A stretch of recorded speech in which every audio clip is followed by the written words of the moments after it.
If you're looking for exclusive content, please don't look any further than joining the Trap Talk Patreon family. Some of the best reptile keepers in this industry are part of the Trap Talk Patreon family. As soon as you join the Patreon family, you connect to a Discord. You can also tap into an Instagram group chat, connect with some of the most diverse keepers we have in the reptile hobby today. Shout out to my Patreon members and be ready for Trap Fest 2026. It's going to be one of the biggest events yet. Find all information again in the very first link in the description below. And again, thank you so much to all my fellow Patreon members out there. Cheers.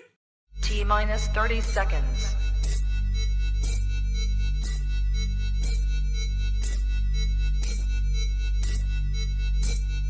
T-minus 20 seconds.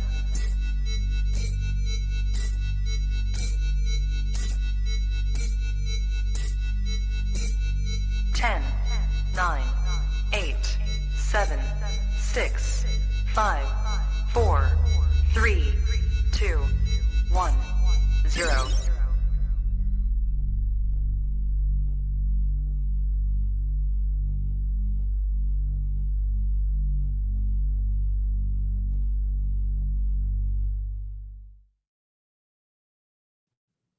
Trap Talk Reptile Network, coolest reptile network in the world, episode 754, new breed on the block. Andi from Saltarin, Serpentines.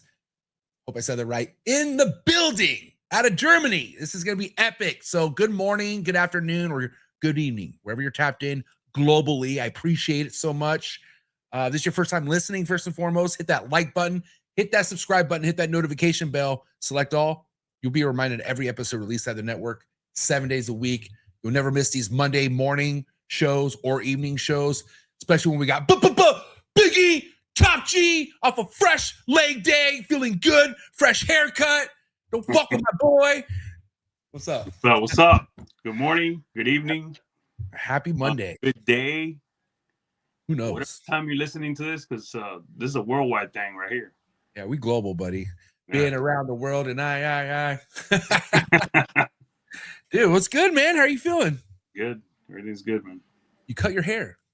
Yeah, I got tired of messing with hair every day, and I just got tired of it, bro. 2 years. I think I had it for like a year and a half, 2 years, and you know, Yeah. just wanted to go back to kind of this chill feel for a little while, you know. Well, this is the biggie I met. I met you with hair like this, and then you grew out your hair, and I thought, hey, you pulled it off. I thought your hair looked good. You know what I mean? But then now we're back to the younger biggie. So I mean, I'm either way, bro. Do what you want to do. Listen, looks great. Lisa was a little pissed for a little bit, but she's fine now. So she loved your hair. I mean, yeah, she liked it. She got used to it. Yeah. You know how it is. Yeah. Does Lily ever? I know you change your hair a lot. Does Lily ever give you a hard time with that? Nah, she likes my long hair. She likes Okay. me bald. She doesn't care, to be honest. Okay, Lisa will get over it. Yeah, she'll be fine. And you can just grow it back too. You know what I mean? It's not like your hair's. It's not like you're balding. You know what I mean? Yo, so the Euro Blitz continues. Yeah, bro. Germany in the building tonight. Pretty excited. Go ahead. The biggest economy in Europe, the biggest country in Europe, man. You know, the home of ham, where I hope me and you get to go in the next few years and check it out. Yeah, man. Really enjoying getting to know the European part of the game, getting to know these guys. So Germans, the only motherfuckers we lost to in a war, isn't it? Oh no, we lost to Vietnam too, didn't we? No, we didn't. We beat the Germans, but I thought we did it. I thought they ended up. No. But they're hella beasts over there. But yeah, we beat. I'll pay that much. Yeah. We need to work on your history, buddy. I guess so. Yeah, my bad, bro. What movie I watched, and I was like, wait a minute. I thought It's all good, man. You are 300% into your family and those chondros. Okay. Yeah. And I forget who I'm talking to. Somebody who knows his history. Okay, so all right, that's what's up, dude. How was your Easter, bro? Happy Easter, everybody out there who had a great Easter yesterday. Hope you enjoyed some family time. I know you got some family time in, right? Yeah. We went to my daughter's house. My daughter's about to have this baby. Remind me your I know your youngest, but what's your oldest daughter's name again? Haley. Yeah. Haley, wishing you all the best and praying for a healthy delivery in a couple weeks. A couple weeks, right? She's due. Yeah, she's a beast, bro. She's doing great. Yeah. shout, bless her, man. And shout to Lisette. Hello, Abuelo Emilio. Damn. Abuelito. Abuelito. Damn, dog. Grandpapa. Look, hey, Grandpapa, boy. Well, as fuck. Just saying. This weekend you didn't vend, obviously, right? So you had the weekend off vending? Yeah, we're chilling, bro. Now we're getting ready for Utah. Gonna spend a day, Thursday, the whole day with Lisette, checking out Salt Lake City, checking out the mountains. Easy on the hiking. Hey, easy on the hiking, okay? Maybe a ski range, maybe the Salt Lake. And then Friday, you know, we pick up Alvaro. Friday we pick up Alvaro and we set up. So that's exciting, dude. How do you feel about vending in Utah? You've never been there. This is new territory for you. Honestly, yeah, I haven't been there, and I've never been I've never been to Salt Lake City. I've been on the bottom through the road through Utah in the past. Some say that this is one of the busiest shows in the country. This one gets about 23,000 people through the door. So, wow, dude. Yeah, they're comparing. Well, who throws it? What show promoter? Ryan Minardi at Reptilian Nation. They compare this one a little bit, a smaller version of Pomona. So I'm really excited. Yeah, dude. And from what I hear, I've never got to really explore Utah, but I heard Utah is beautiful, bro. Like we're talking like heavenly beautiful, like the scenery. Yeah, it's a gorgeous state, dude. Yeah, it is, man. I'm excited. So yeah, man. Well, listen, we're gonna get to business. I'm excited for tonight's guest again. But for now, guys, if you don't know this already, Trap Talk Reptile Network is 7 days a week. You get a brand new episode right here out of the network, Monday through Sunday. You can also listen to all these episodes on all major audio platforms. So please, man, feel free to go back into the day, the very first beginning episodes. You can listen to all these episodes on Apple Podcasts, Spotify, Google Play, iHeartRadio, all the major ones. So wherever you listen to any of these episodes, thank you so much for that support. Really means a lot, and it does not go unnoticed. All right, so thank you, guys. Shout out to tonight's sponsor, ZoomEd, the leading brand in the reptile industry, just shy of 50 years. Get your next reptile product at zoomed.com, and you can also follow ZoomEd on all social media platforms. Find the links in the description below. Thank you so much, ZoomEd. Also, tonight's episode is brought to you by Rare Genetic Inc. Turn those ball python sheds to the best, man. RGI, killing it in this game. You could also turn in colubrid sheds and boa constrictor sheds. And yeah, you can find RGI on all social media platforms as well. Subscribe to their YouTube channel. Shout out to Dr. Ben and shout out to Sean over at RGI. Also, tonight's episode is brought to you by Jersey Guys Balls. My man Brett and John, father-son duo, smashing it in the high-end ball python department. Check out all their next level projects on their Instagram and on their YouTube. Jersey Guys Balls. Thank you so much, Brett and John. Also, tonight's episode is brought to you by Clutch, #1 ball python organization app in the game. Coming into this ball python game, you want to look organized, you want to look cutting edge, you want to look like you're on top of your stuff, and Clutch helps you do all of that. Go to Clutch's website in the description below. Try them free for 30 days. Also follow them on Instagram as well, and be ready for more updates over at Clutch, okay? And then my favorite European couple for sure in the ball python game is Prague's MORPHs, okay? They are killing it with the higher end stuff. Been killing it. They're literally leading the pack, I feel like, when it comes to higher end ball python projects in Europe. So please check them out, guys. See exactly what I'm talking about by going to their website, progmorphs.com. Thank you so much, Devin and Teresa. And yeah, big things coming with these guys. I got to tell you right now, I'm really excited. So again, Progmorphs, check them out on Instagram as well and subscribe to their YouTube channel.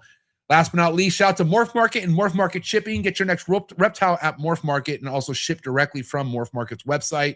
You could also save tons of money by purchasing shipping supplies through their website as well. They have the cheapest shipping supplies, highest quality, man. Their shipping boxes are the best in the game, no matter what anyone says. Morph Market Shipping is numero uno, okay? I shipped out, I think, at least, I don't know, eight chondros via Morph Market in the last couple of weeks.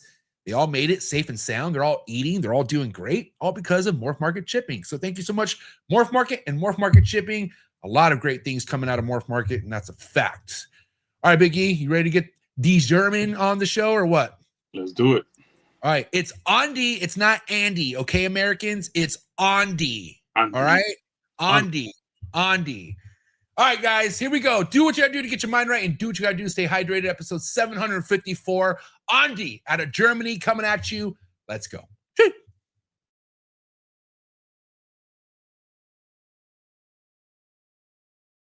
Good.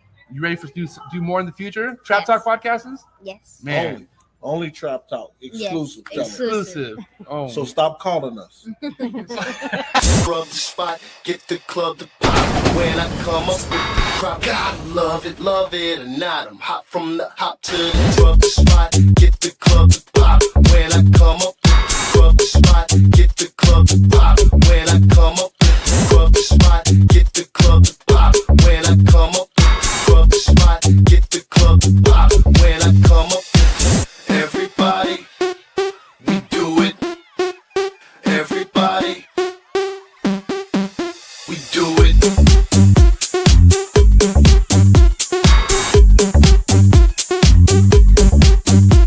Do it.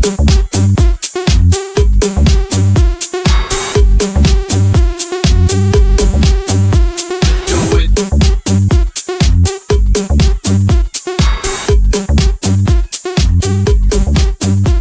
Do it.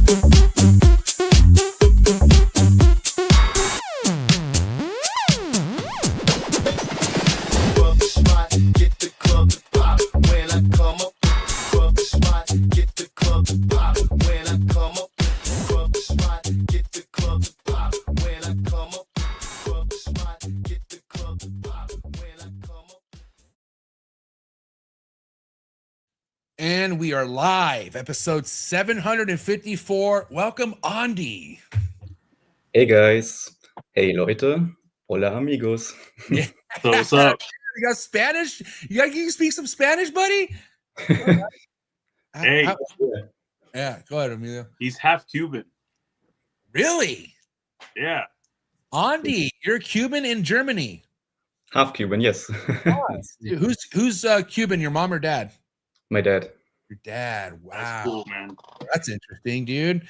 Andi, good to have you on the show, buddy. I've seen you make some moves around the United States. You visited this country, kind of dabbling into your Instagram page over the last week. You got some amazing projects. So welcome to the show, man. Looking forward to speaking to you tonight. Very excited to be here, so thanks. Yeah, born and raised in Germany? Yes, Wow. I've been living in other countries as well, but mainly in Germany. What other countries have you lived in? Czech Republic for 3 years, Wow. and also Netherlands for like almost a year. How is the Netherlands? I heard the Netherlands is just a really happy place to be. Is that true? I mean, the weather is quite miserable. In Germany, it's also not the best, but there it's maybe even a tint worse. Wow. But it's more liberal, so it's really nice and very very international. Everyone, even like the beggars on the street, speak English, so you don't necessarily need to learn the language there. Yeah. So I really enjoyed it there. When you say the weather isn't good in Germany, what do you mean?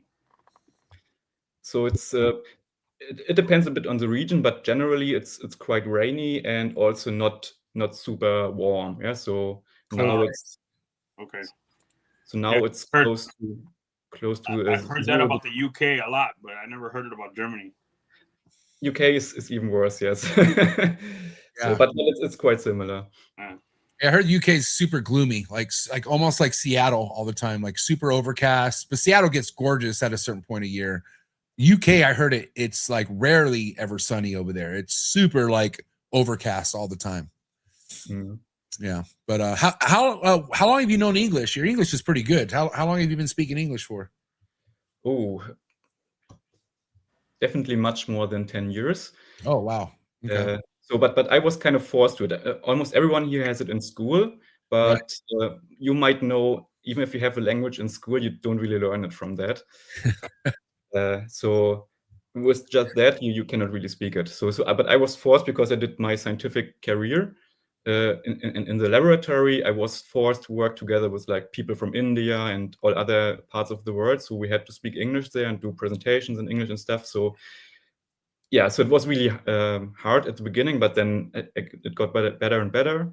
You put in the work, and also watched a lot of series in English, listened to a lot of English music, Right. and a lot of English-speaking friends. So, and then day by day, it's getting better. So, and now that's where I am. Yeah. And here, I don't know about Emilio where he went to school, but here in California, you're forced to learn either Spanish or French. I didn't do French. I did Spanish. I'm Mexican and I still failed Spanish. So like, you're right. Like, you know, even though you're forced to learn a language, you sometimes don't pay attention to it and listen to it. I don't remember being forced to learn anything here. Yeah, I think there was a Spanish class. Yeah, like you, in order to graduate, you had to take Spanish or I French. think so. Yeah. Yeah. So, yeah. But anyways, man, dude. So, how long have you been dabbling into the ball python game? How many years has it been now? So it's around 8 years now. Wow. Okay. Cool. So quite a while already. So I started before COVID. Right. So, but I did a quite slow start because 8 years ago I didn't have that much money. So I started like probably most people, yeah, with like not so expensive animals, but was good to get some experience and know how the game works and stuff. Yeah. And then from year to year I made more money in my job, and then so now I'm getting more and more good animals, and also then of course produce better stuff. And now it's getting fun. It's funny you say that because, you know, 8 years ago I posted a video on my stories. Did you see that time lapse video I posted, Emilio? That was 2018, dude. And you saw that was all, everything I had in that corner is everything I had. Did you see that? Is that crazy? Yeah, I mean, I have something like that too. Yeah. We showed each other. It's humble beginnings, and it just shows you what you could do. Yeah. You know, and you don't need all this money to start off. You know what I mean? You really don't. If you love the game and you want to learn, dude, the slow route is the best route. I really feel like it. There's no rush. You know what I mean? So I'm sure, Andi, you appreciated the growth that you had over the years, taking your time, doing your homework, seeing how the game has really worked, right? For sure. And also, of course, in the beginning, in most cases, if you don't have a good mentor, you do a lot of mistakes. Yeah, not just by buying, let's say, the wrong animals. Yeah, not really the best things to start. Some breeders just want to get rid of all their males. They give you like a package of, I don't know, 10 males and 2 females. Super cheap, but what do you want to do with that? Yeah. And also, like in the beginning, in most cases, you don't know anything about the viruses and stuff that is going around. Oh yeah. You wouldn't expect that captive bred animals can have like deadly viruses, but they do. So I had to learn that too. So I wouldn't like to learn that stuff with like 3K or more expensive animals. No. So okay. So based on what you just said, you've had some animals get sick on you before, or you dealt with that personally? Yeah. Like some of the first animals I got, so they got some RIs. RIs. And I was like, okay, can happen. Let's go to the vet. And then he diagnosed a NIDO for 2 of them. And I was like, damn, what is that? And then I did my research about that, and okay, both also died. So since then I'm very like careful about that stuff. Yeah. So every time I get a new animal, I test it at least 2 times for NIDO in quarantine, and also like when during breeding season when they're stressed, it's also a good time to test them again. Nothing comes in here without a test. And also, yeah, when I sell something, I'm so convinced that I'm NIDO free now that I give like a guarantee. When I tell my customers, test all the animals you get from me. In case it tests positive, I will refund you, no questions asked. Yeah. You know what? I feel like more, especially in the United States, more people need to experience NIDO to understand like how you need to be fucking careful. Because I'll tell you what, in the ball python community, I mean, now you hear a lot more because of the chondro guys, but NIDO was something that wasn't really talked about, hardly ever. It was more like it got an RI and it died. But why did it die? Did you get it tested? 98.9% of these breeders do not test. They don't give a fuck. And that will catch up to you, dude. You know, especially if you're growing a collection and you're adding more animals and you don't know that animal in the same rack has NIDO and you're not careful with feeding, dude, it could get scary. I got so much anxiety at that state, you know, when you didn't work sterile and you touched all the animals and stuff, and you didn't know that some of them were like diseased, like all of them could have it from that point, yeah. And so that's super scary to me. So that's why I'm extra careful now. Yeah, man. Well, you know, those are good practices just to have, especially when growing a reptile collection. I'm always curious when I talk to people in different countries. Like, you have the typical story here. Like, a lot of people were influenced by Brian Barczyk, Justin Kabelka's YouTube channel, Miguel's, Ozzy's. What are some of the things that you were paying attention to 8-7 years ago that was really helping you get a game plan for all the stuff you want to work with? Like, who was some of the people inspiring you back then? So you might have noticed that from Europe, there's not much YouTube content coming, right? So, Okay. so even if you just put 3 YouTube videos per year out, you are already top 1% of the producers here. Okay. So there wasn't much. The only guy from Europe or UK is Gavin Balls to You. I watched a lot of his videos. But the first that I found randomly on YouTube were Brian Barczyk. That's the first one I saw that had something to do with reptile breeding and ball pythons. And then when I watched more of his videos, then also Justin's videos popped up. Yeah. And then I got really deep into the breeding. And then I found Morph Market too. And then then you know the story. Like you want to have everything. Yeah, go ahead, Biggie. Let me ask you, because I love to ask these questions, people that have been in the game longer than most, right? We know Brian and Justin and maybe a few others influenced you on YouTube. What's that first combo that fucking blew your mind 8 years ago? That made you want to jump in this thing and start making animals that I guess you couldn't get at the moment, you know, with what you had. So 8 years ago, there wasn't that much out actually, but it was some clown combo. I think it was for nowadays people would laugh about it, but I think it was like a firefly clown or so. Yeah. So I fell in love with the clowns right from the first ones I saw, and then I wanted to have one with a nice color, and then the firefly clown was one like, okay, yeah, that looks nice. I would like to have that. Yeah. What's crazy is, like, you know, firefly, right? Like, I'll never forget how bad I wanted to make that. I remember I had a superfly something het clown, and this was 2017. And I was just like, dude, I cannot wait to make a pastel clown or something. And then as soon as I made a firefly clown, actually, no, it wasn't soon, but maybe shortly after that, people were talking shit about pastel. And they're like, yeah, you don't really want to always put pastel in everything. But it's crazy. Like, you know, I mean, I had people helping me, right? But I wasn't really, like, my mind was in so many different other species where I wasn't doing all my homework that I should have been doing with ball pythons. I was finding out after I was making them, like, oh, okay, so this isn't really what people are crazy about.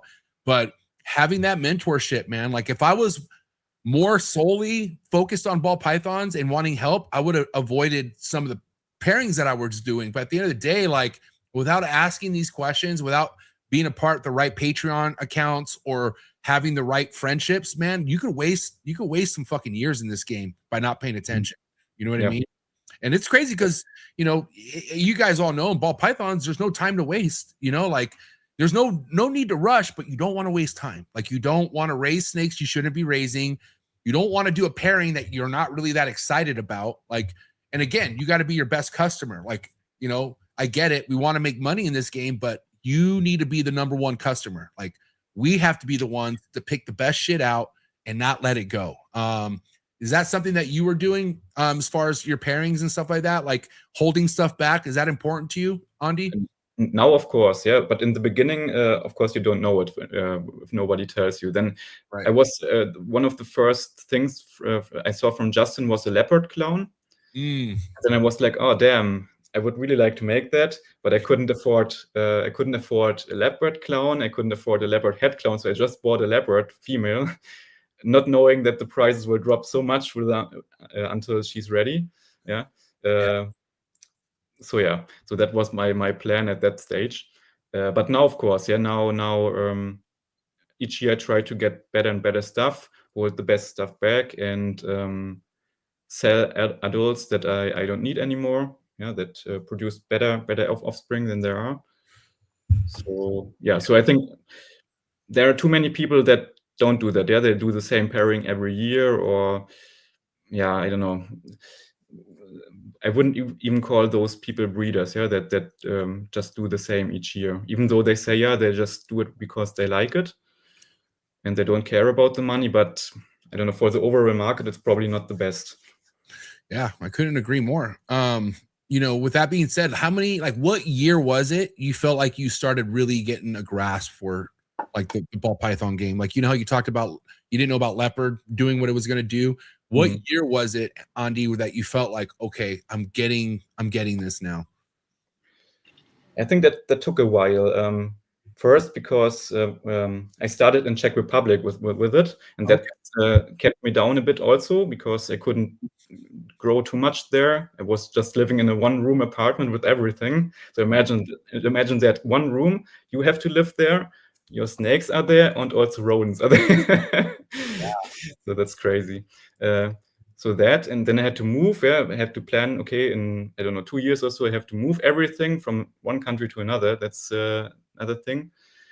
And then the COVID time came, where sales were pretty good. I didn't produce that much, so I couldn't use that time that well.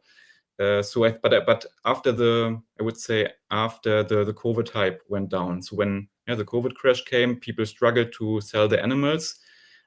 I already at that point in time had some cool hatchlings I produced from a male I got from Justin. But that was a bad time, But then I realized, okay, now it's getting harder.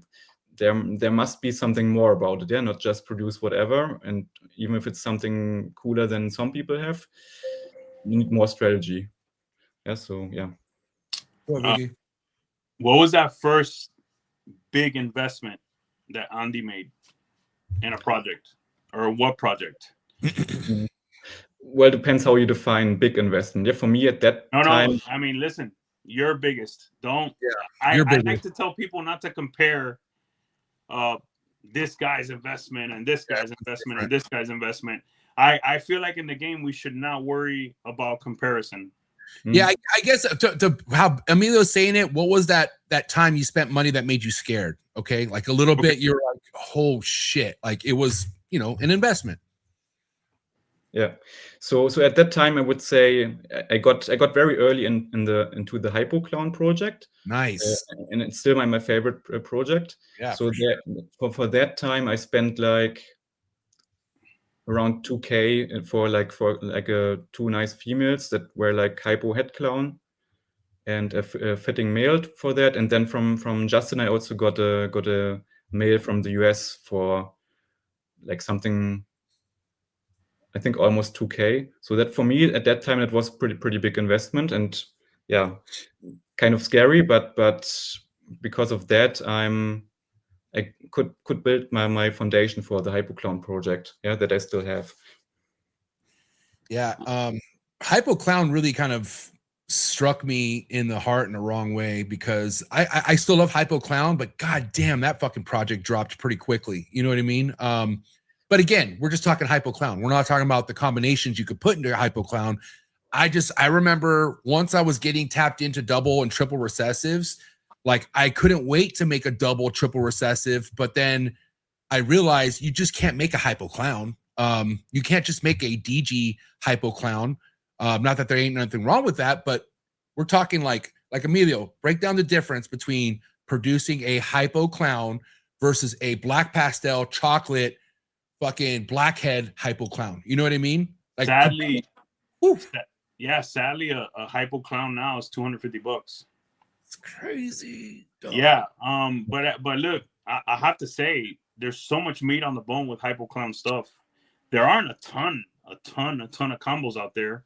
That's what you're gonna see with a lot of things. So you add DG, you add black pastel, you add another really good gene, and you're in the thousands, you know, if not the tens of thousands. That's where we're going, and that's where we have to go.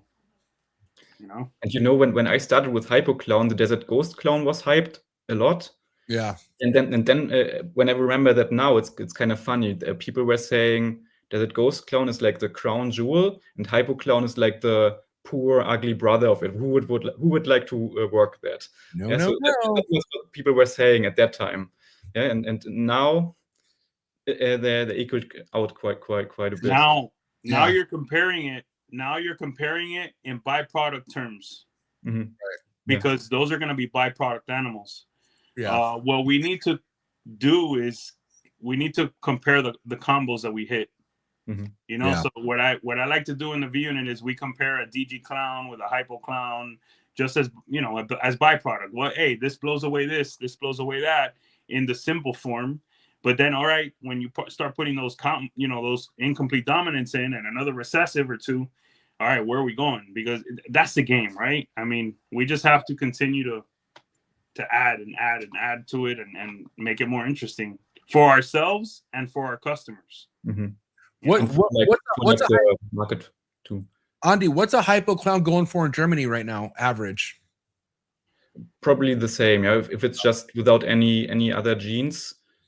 If it has pastel or lesser, maybe it's even less than 250. Yeah, but the plain one with Enchi or something like that, then it's roughly 252. So your market's pretty comparable to what's happening here in the United States, you feel like? Yeah, I think they're pretty well synchronized. Yeah. Emilio, you might know this, obviously. What's DG hypo clowns on an average going for right now? Well, like if you wanted to find one, that's a good question. I mean, I kind of be speculating. I've seen some on auction. If I had to guess, you said a DG hypo clown? Yeah, just a triple recessive at that. I don't think that animal should be selling for less than 3,500, but I could be wrong. Yeah, guys in the chats, if you guys know, give me some feedback. What's a DG hypo clown going for from what you guys are seeing? Yeah. If you're seeing it, I'm curious what people have to say too, because I know if I had a male I hit, and I mean, yeah, if I had other animals and I didn't need it, I mean, I would not sell it for less than $2,500. In my opinion, that's me. I'd wait. But then you have people throwing stuff on auction so fast. I mean, it's you know. That's not bad. Still goes for 5 to 8K, so it's not too 5 bad. to 8. Okay, that's good. But again, you should, if you have that snake or you produce it, you shouldn't be selling that fucking thing. That's a crazy foundation snake to have, first and foremost. Okay. The other guy said 3,800. I mean, there's a little play there. Also, is it a male or female? Like right now, I'd pay that for a male. I wouldn't pay that for a female right now. You're gonna wait longer. Oh yeah, the ROI is just gonna take longer. So yeah. Go ahead, Andi. I'd rather get than a female that is like, let's say, hypo clown with more other interesting genes, and then had the third one. Yes. That's the way to do it. Or, you know, dude, what's crazy is, and again, everyone's odds are different in this game, but you see so many people hitting home runs with triple hets to triple hets. And it's really not, I don't know. I like the whole risk aspect of things sometimes, like the gamble. And I would totally gamble on codoms or incomplete dominants that I really want that are triple het for what I really want. And obviously, like, to make your odds better, probably better to put that triple het to like a double visual that's het for the triple, you know what I mean, to make your odds better. But god damn it, look what Mark Bailey did year after year. Do you know who Mark Bailey is, Andi? Have you ever heard of him? Heard, yes. I have never like met him in person or so, but yeah. He's the man. He's the man. But he's made Exantic DG clowns 3 years in a row from a triple het to triple het. Quite a few people have done that. And that's why it's great to have those animals there, you know? Yeah. And take a shot. Yep. He got off. Go ahead. Actually, in Tindy last year, I learned that's how you actually like push the limits of like new projects. Yeah, like all the Sunset DG clowns and these things, and also the Sunset Ultramel. that was there, and they were all hit from like double to double or triple to triple pairings. Yeah, so if it's something actually new, you wouldn't do that with some triple that is already like pretty low, that's existing already for a couple of years. But if it's something completely new, doesn't exist, then it's really worth it, I think. What Tinley did you go to? Actually, we met shortly there. We did. We did like a fist bump. Okay, cool. So it was October Tinley. Okay, cool. I asked because I wasn't sure if we met. It's my memory is really faint nowadays, but I had a feeling. I was like, I think we did meet at Tinley. Was that in front of Justin's booth? Was that at Justin's booth? It was the entrance area where you did the podcast. Oh, okay. Well, so in the lobby, okay, cool, tight. All right. Yeah, man. So I this is why I know this game is for reals. When you have people traveling all over the world to go to a Tinley, you know what I mean? And let's kind of talk about that experience for you. Was that your first Tinley, or you've come before? Yes, that was actually like a dream journey, you know, because for sure, of course we have the shows here too, but on YouTube during the Tinley time and on Instagram, you always see all the pictures, videos, and stuff from other people attending Tinley, and also the reels that Justin always does and stuff, and some world firsts. So I was very excited, and actually I was very pleased. Yeah, I saw super nice, cool animals there. For example, the Sunset DG clown. Was super happy to see that in person there. And of course, I wanted to meet like all the people. Yeah, Stephen from Leviathan. They hosted me like several days. So big shout out to them. Yeah. So I was happy to meet them, and also all the known breeders. Justin I have met before in Europe, but I met him there too, and Brock, and like all the good breeders that you know from YouTube or Instagram. Yeah, so it was super cool. Yeah, shout out to Leviathans, man. Those are good people right there. Because they really love this game, you know, and like, we always talk about like people having the right people to associate with, like, and Leviathans are those people, you know what I mean? The reason why I respect Emilio so much is because how well he takes care of his people in this game. But also you could tell the passion Emilio has. And I feel like if you want to have longevity in this game, stick around people who have passion for this shit. You know what I mean? Because that passion is going to bleed into you. It's kind of why Emilio's and I's chemistry works so much.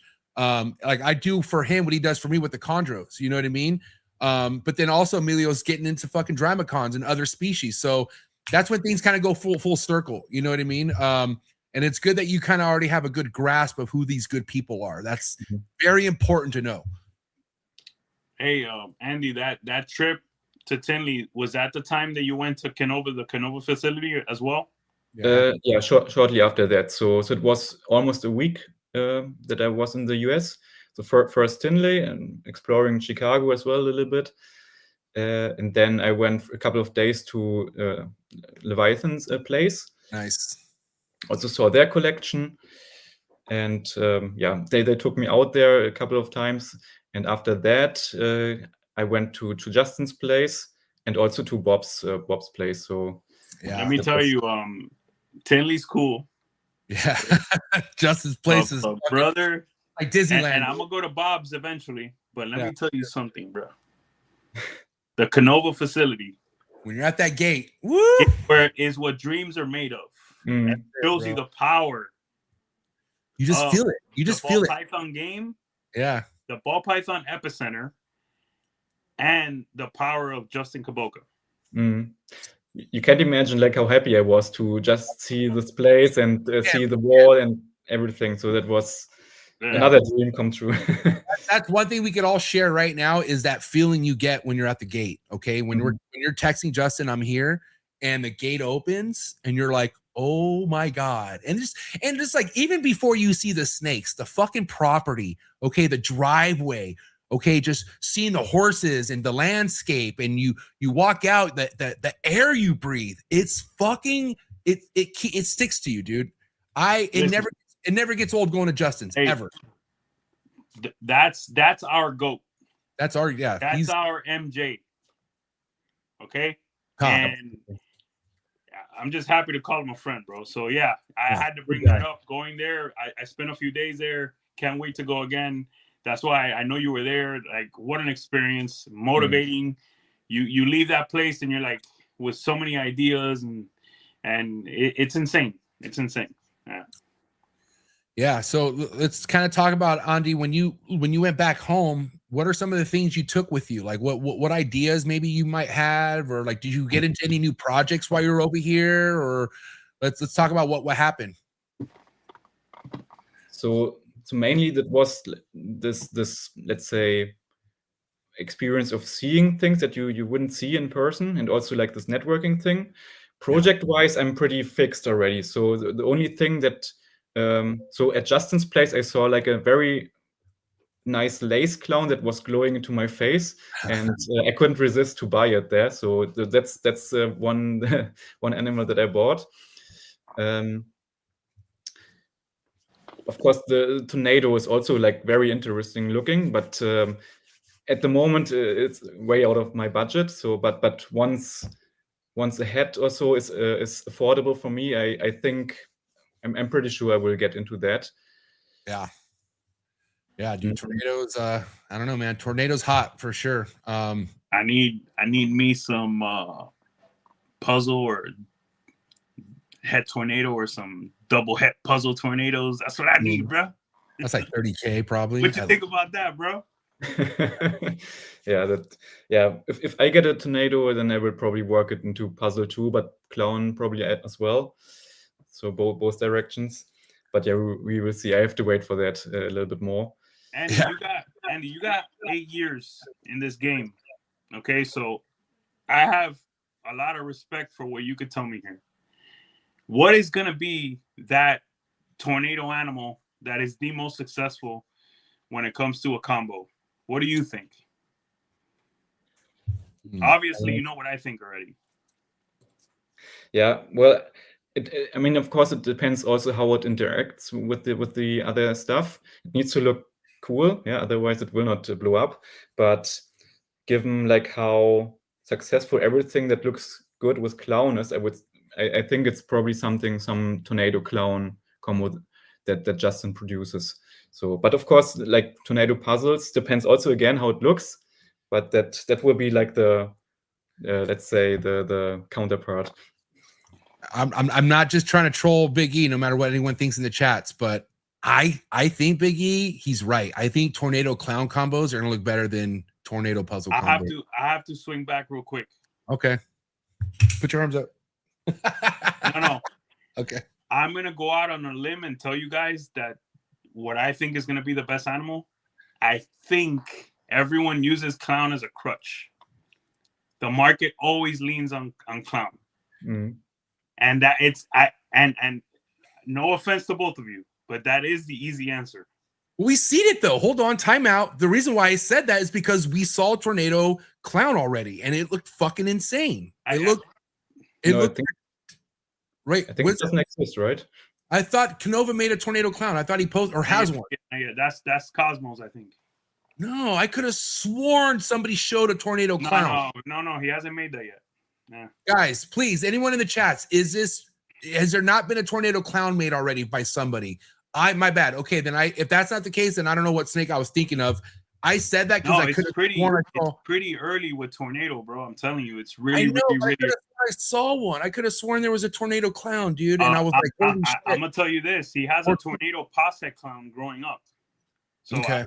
I mean, he has quite a few animals. He probably has some clown head tornadoes as well. I mean, that I remember, he had some pos heads and stuff like that. But I mean, let's see. You guys could be right, but I truly believe puzzle is gonna start taking some market share away from clown. I'm not saying it's the next. Well, I mean, I kind of retract what I said then, because I don't know what I think I saw. I could have sworn it was a tornado clown, and I was so blown away. Or maybe it was a tornado combo of some sort. Yeah. But it looked amazing. I could have sworn it was clown, but yeah, my bad. I could have sworn it was okay. I even texted Justin just to confirm, but I make mistakes all the time. I mean, you correct them sometimes on live here. Yeah. And I never said ball pythons is my strong suit either. Just so you guys know. But yeah, tornado, man. Man, I got to tell you, out of all the stuff that's currently happening in the hobby, tornado is pretty insane. Mhm. All right, Justin confirmed. Nope, has not been made yet. Thanks, Justin. Appreciate it. He said he missed his first chance, but he has another chance this year. All right. He's there in the chat. No, I'm texting him right now. Okay. Very good. All right, cool. So, go ahead. It's fresh, and that's what I like about it. It's fresh. It's recessive. There's some other things that are really, really cool out there. Cosmos, Mega, Malice, Bambino. There's other things that are really cool. But to me, give me that recessive all day. And to me, I just love that pattern. So, but yeah, we can move on to something else. Well, so what's your stance with puzzle, Andi? Do you have puzzle in your projects right now, or what's going on with puzzle? Yeah, so at the moment I'm still building some interesting building blocks for that, but I'm as like a second multi-recessive project, I want to work hard the DG puzzle. Yeah, not just plain, of course, with like cool genes in there. Some like dark genes work really well with like DG, so I think that would be like a turn for DG puzzle that would make it cool. Yeah? And at the moment, I was pretty surprised that when I was in Tinley that there were only like pastel and like plain DG puzzles there, nothing else. So I was actually looking for like some nice DG puzzle mail there, but there was nothing. So what do you think of the paint puzzle by Chad Holker? Have you seen it? I've seen it, yeah. So it's definitely interesting. Yeah. But I have to say, like, honestly, I don't like when the puzzle pattern is getting too reduced by some other gene. I agree. And the paint is like erasing like completely the sides. Yeah. So I mean, that's my concern with puzzle, Big E, is like you got something that's intense going into puzzle, and then there goes the puzzle look. And what's the point of working puzzle when there's no puzzle look? But well, like anything, we just have to work its strengths. Yeah. You know. But hold on, Biggie, would you pursue, like, if you had paint puzzle shit, would you pursue it after seeing it? Paint puzzle's nice. You could see both genes equally, I'd say. I didn't think it minimized the puzzle pattern enough to not like it. So I could disagree with Andi there. Andi, wait, you're disagreeing with me too, by the way. But go ahead. Oh well, I mean, Andi also DG puzzle. You have to have pastel and DG puzzle, my man. Let's see. Give me like 2 years, and I will show you nice DG puzzles without pastel. My brother, you're gonna have to show me something that's gonna make that pattern pop, because the pastel DG puzzle, the pastel helps puzzle big time. So I know. Like pastel DG in general is nice. I know. Yeah, but I mean, because of the pattern. Now, this is coming from a guy that hates on pastel and has only 7% of his collection pastel. Okay, it really does. I'm telling you right now, I kind of wish I had some pastel in my puzzle stuff right now. I don't. It helps a lot. I know. I got a pass up on it. I don't. Yeah, I got GHI, Black Pastel, Hurricane, Yellow Belly going into my stuff, Hypo, but pastel helps. Just saying. I know. Yeah, I think you're right. You know what? Maybe I wasn't. Here's the thing, dude. Like, this looks like a super asphalt or a super gravel combo to me. Damn, you and Brock, Morphin Yards are buddies right now. We've always been buddies. And listen, I mean, like you are. Listen, like, I'm not even trying to hate. I love Chad. Chad's one of my fucking boys, dude. Like, I know, but that's one of the things my boy. That's one of the things one of my boys says all the time about paint. I feel like I made something like this. Not obviously not like exactly, but this, like, if I were to picture what paint puzzle would look like, and again, this is only one example. We could see many more examples in the future. Mm-hmm. Like I would want Hypo in this automatically. Like Hypo needs to be in this shit for sure. But I don't see much puzzle. You know what I mean? I really don't. I'm going with this GHI or Black Pastel. So GHI, what do you think GHI is going to do to this? Give it more pattern? It's going to trick it out. It's going to go crazy. What would you put in this, Andi? If this was your snake, if you had this snake in your collection, paint puzzle, what would you put in it, Andi? Yeah, it definitely needs like stuff that I want to work in DG puzzle too. So I would agree with GHI. Hurricane probably would also be nice. Hurricane. There you go. All right, now my brain's working. Hurricane. That would be fucking sick in this, dude. Yellow belly, and puzzle. They work. Yellow belly. I would have never thought yellow belly. So yellow belly would. What would happen with yellow belly? You think, Biggie?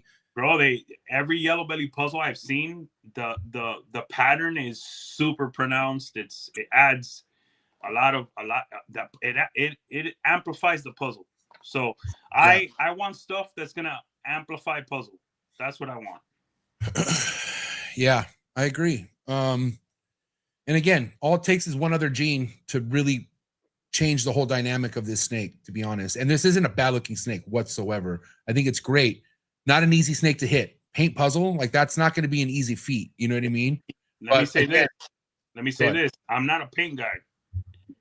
To me, that's already a top 3 paint combo. Yeah. And if someone disagrees with me in the chat, let me know. That's already a top 3 paint combo. Hey, you want to know what I would put into this? Bambino. Yep. Yeah. Bambino would be fucking fire in this shit. 110%. I wonder if that craziness. Yeah. Completely like wiped out, like almost monsoon like might be. Yeah, so Emilio, bring something up real quick. I'll be right back. Shit. You put me on the spot. All right, hey man, talk to me a little bit about the German game. You know, the logistical aspects of being in Germany. You guys have one of the best reptile shows in the world, so I would expect that your logistics are much better than some of our other European guests. Talk to me about that. So as long as you can't, at least if you want to go higher end, you can't just look at your own country. You need to look at the whole continent.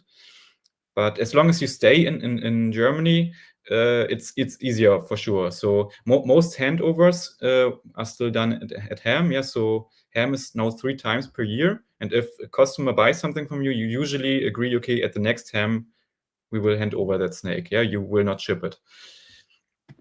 Yeah, but if there's also a bigger market for reptiles in general, rodents, infrastructure, all that stuff, correct?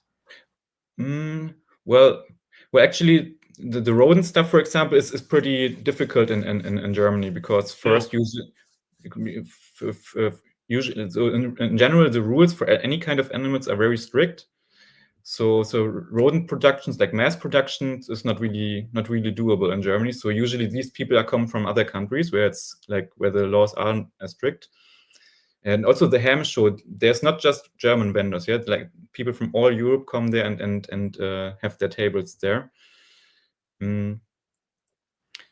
So for instance, your rodents. How I mean, if you're able to talk about that, how what's your process for your rodents? So it's very difficult. So you can't unless you have a license for it, you can't breed your own. You can't produce your own like frozen thawed stuff. So I'm getting my frozen thawed from like a secondary source, but also like from a different country where I get them like for a cheaper price.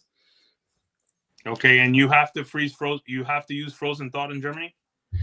Yeah, so in most cases, yes. So the thing in Germany is, what is pretty like weird, is we don't have official laws that tell you how to do all these things. Yeah, the only thing we have is like an animal welfare law. And so in Germany, you can separate into different states, and these states, again, in different regions. So, and in each region, we have like a vet office, and the vets in those offices can decide what the rules are for their region. And so in each region, it can be completely different. So in most cases, like what I experience is that the vets say, okay, no, feeding live rodents is against the animal welfare law, so we don't want it here. Yeah. Wow. So in my case, it's the same. So that's why I have to get frozen thawed from somewhere. So where do you get it from? so we can, like, there are different options there. You have some German online shops, or if you are more connected, then you get to know like other people where you can order it also from other countries and stuff. That is not so straightforward, but then you can get it for a cheaper price or whatever you want. Yeah. So, but that's actually not so difficult. Got it. Any specific tricks that you have to get every single animal to eat frozen thawed? Like anything that Babies. that you kind of went through a really, like, let's say you went through a really hard situation, because let me tell you, man, if you raise an animal from its third or fourth meal on frozen thawed, I don't think you'll ever have a problem in life. Right? Ball pythons are a bit tricky with that. Yes. Yeah. I mean, I've started baby ball pythons at their third meal. I mean, I've started them on frozen thawed at their third meal, some, right? But when you're talking about your whole collection throughout its whole life, I mean, I bet you have to have some tricks. Yeah. So one trick that I learned is, you wouldn't expect that, but if you treat the ball pythons more like a green tree python, you actually lift it up, put it in your hand so that it's like on a perch, and then you take the frozen thawed rodent and put it like under it, and maybe like turn it a little bit, like this. Yeah. So as if something would be moving under it, and then actually it's surprising that from that position it's more likely to strike. From underneath. When it's in the enclosure, it's getting scared of it. Yeah, but if you lift it up, and then I have had it many times already that in that scenario it actually works. Who did we have on? I think it was the coastal. What's his name? Fuck. Yeah, Matt. Mm-hmm. Matt. High coast reptiles. Yes. Yeah. Matt's was also somebody who told us he puts it in his hands and feeds it from underneath like this. And you would never think that would work. Yeah, you would never think like having them eat in your hands would work, but it fucking does. Yes. Even with chondros, for the most part, nobody takes them out and feeds them like that. There are tricks. Shout out to Greg Maxwell. But you know, Greg Maxwell always has a trick that he gets like a big box or like something where there's depth, like, you know what I mean? And he takes the chondro out, puts it over the box, and then comes from underneath. So yeah, I mean, I could totally see if that has worked for a legendary breeder like Greg Maxwell in the chondro game. Makes sense why, you know, you ball python guys would figure it out, you know what I mean, over there in Europe. But man, is that great? Me, imagine that here in the United States we can't feed live. Fuck, how many people would check out? A lot. I feel like it takes me triple, I'd say triple the time to feed frozen thawed when I do with the babies. Probably have to hire someone. I mean, but if that's all you know, that's all you know. I mean, it's what you do, you know. Yeah. And then, guess what? You also condition the animals to that. So I think they get used to it too, and problems go out the window. I guess for the most part, right? Yeah, I mean, when you have a scenario that at some point the female decides, no, from now on I don't want to have frozen thawed anymore, and you can document it and show the vets here, look, if I don't have life and I don't give it to that animal, it will starve. Yeah, then you get permission for that animal to feed live. Okay. Oh wow, that's cool. I mean, at least they're able to bend the rules for the picky ones. Yeah, because the life of the snake then is more important, than the animal welfare of the rodent.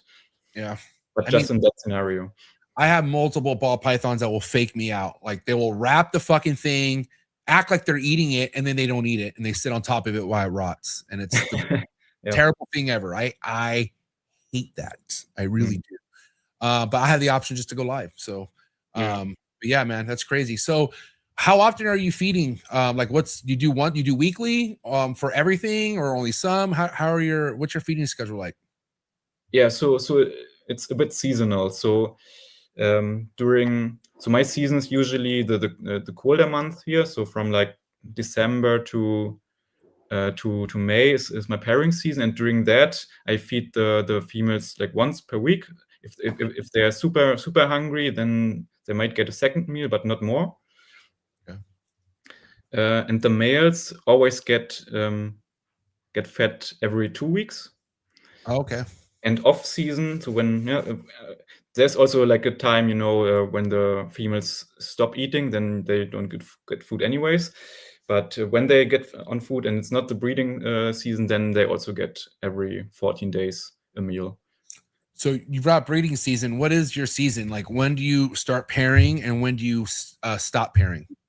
Yeah, so from December to May, more or less. Okay, so that's like what I do here. So it's like here in the West Coast. Emilio, you're same. No, Emilio, you pair in spring, right? No, I typically throughout the years I've started in November, sometimes mid-October. Now with the ultrasound, I'm noticing that I should probably just start in December, or ultrasound all the girls, and if there's somebody that's ahead of the game, just pair her.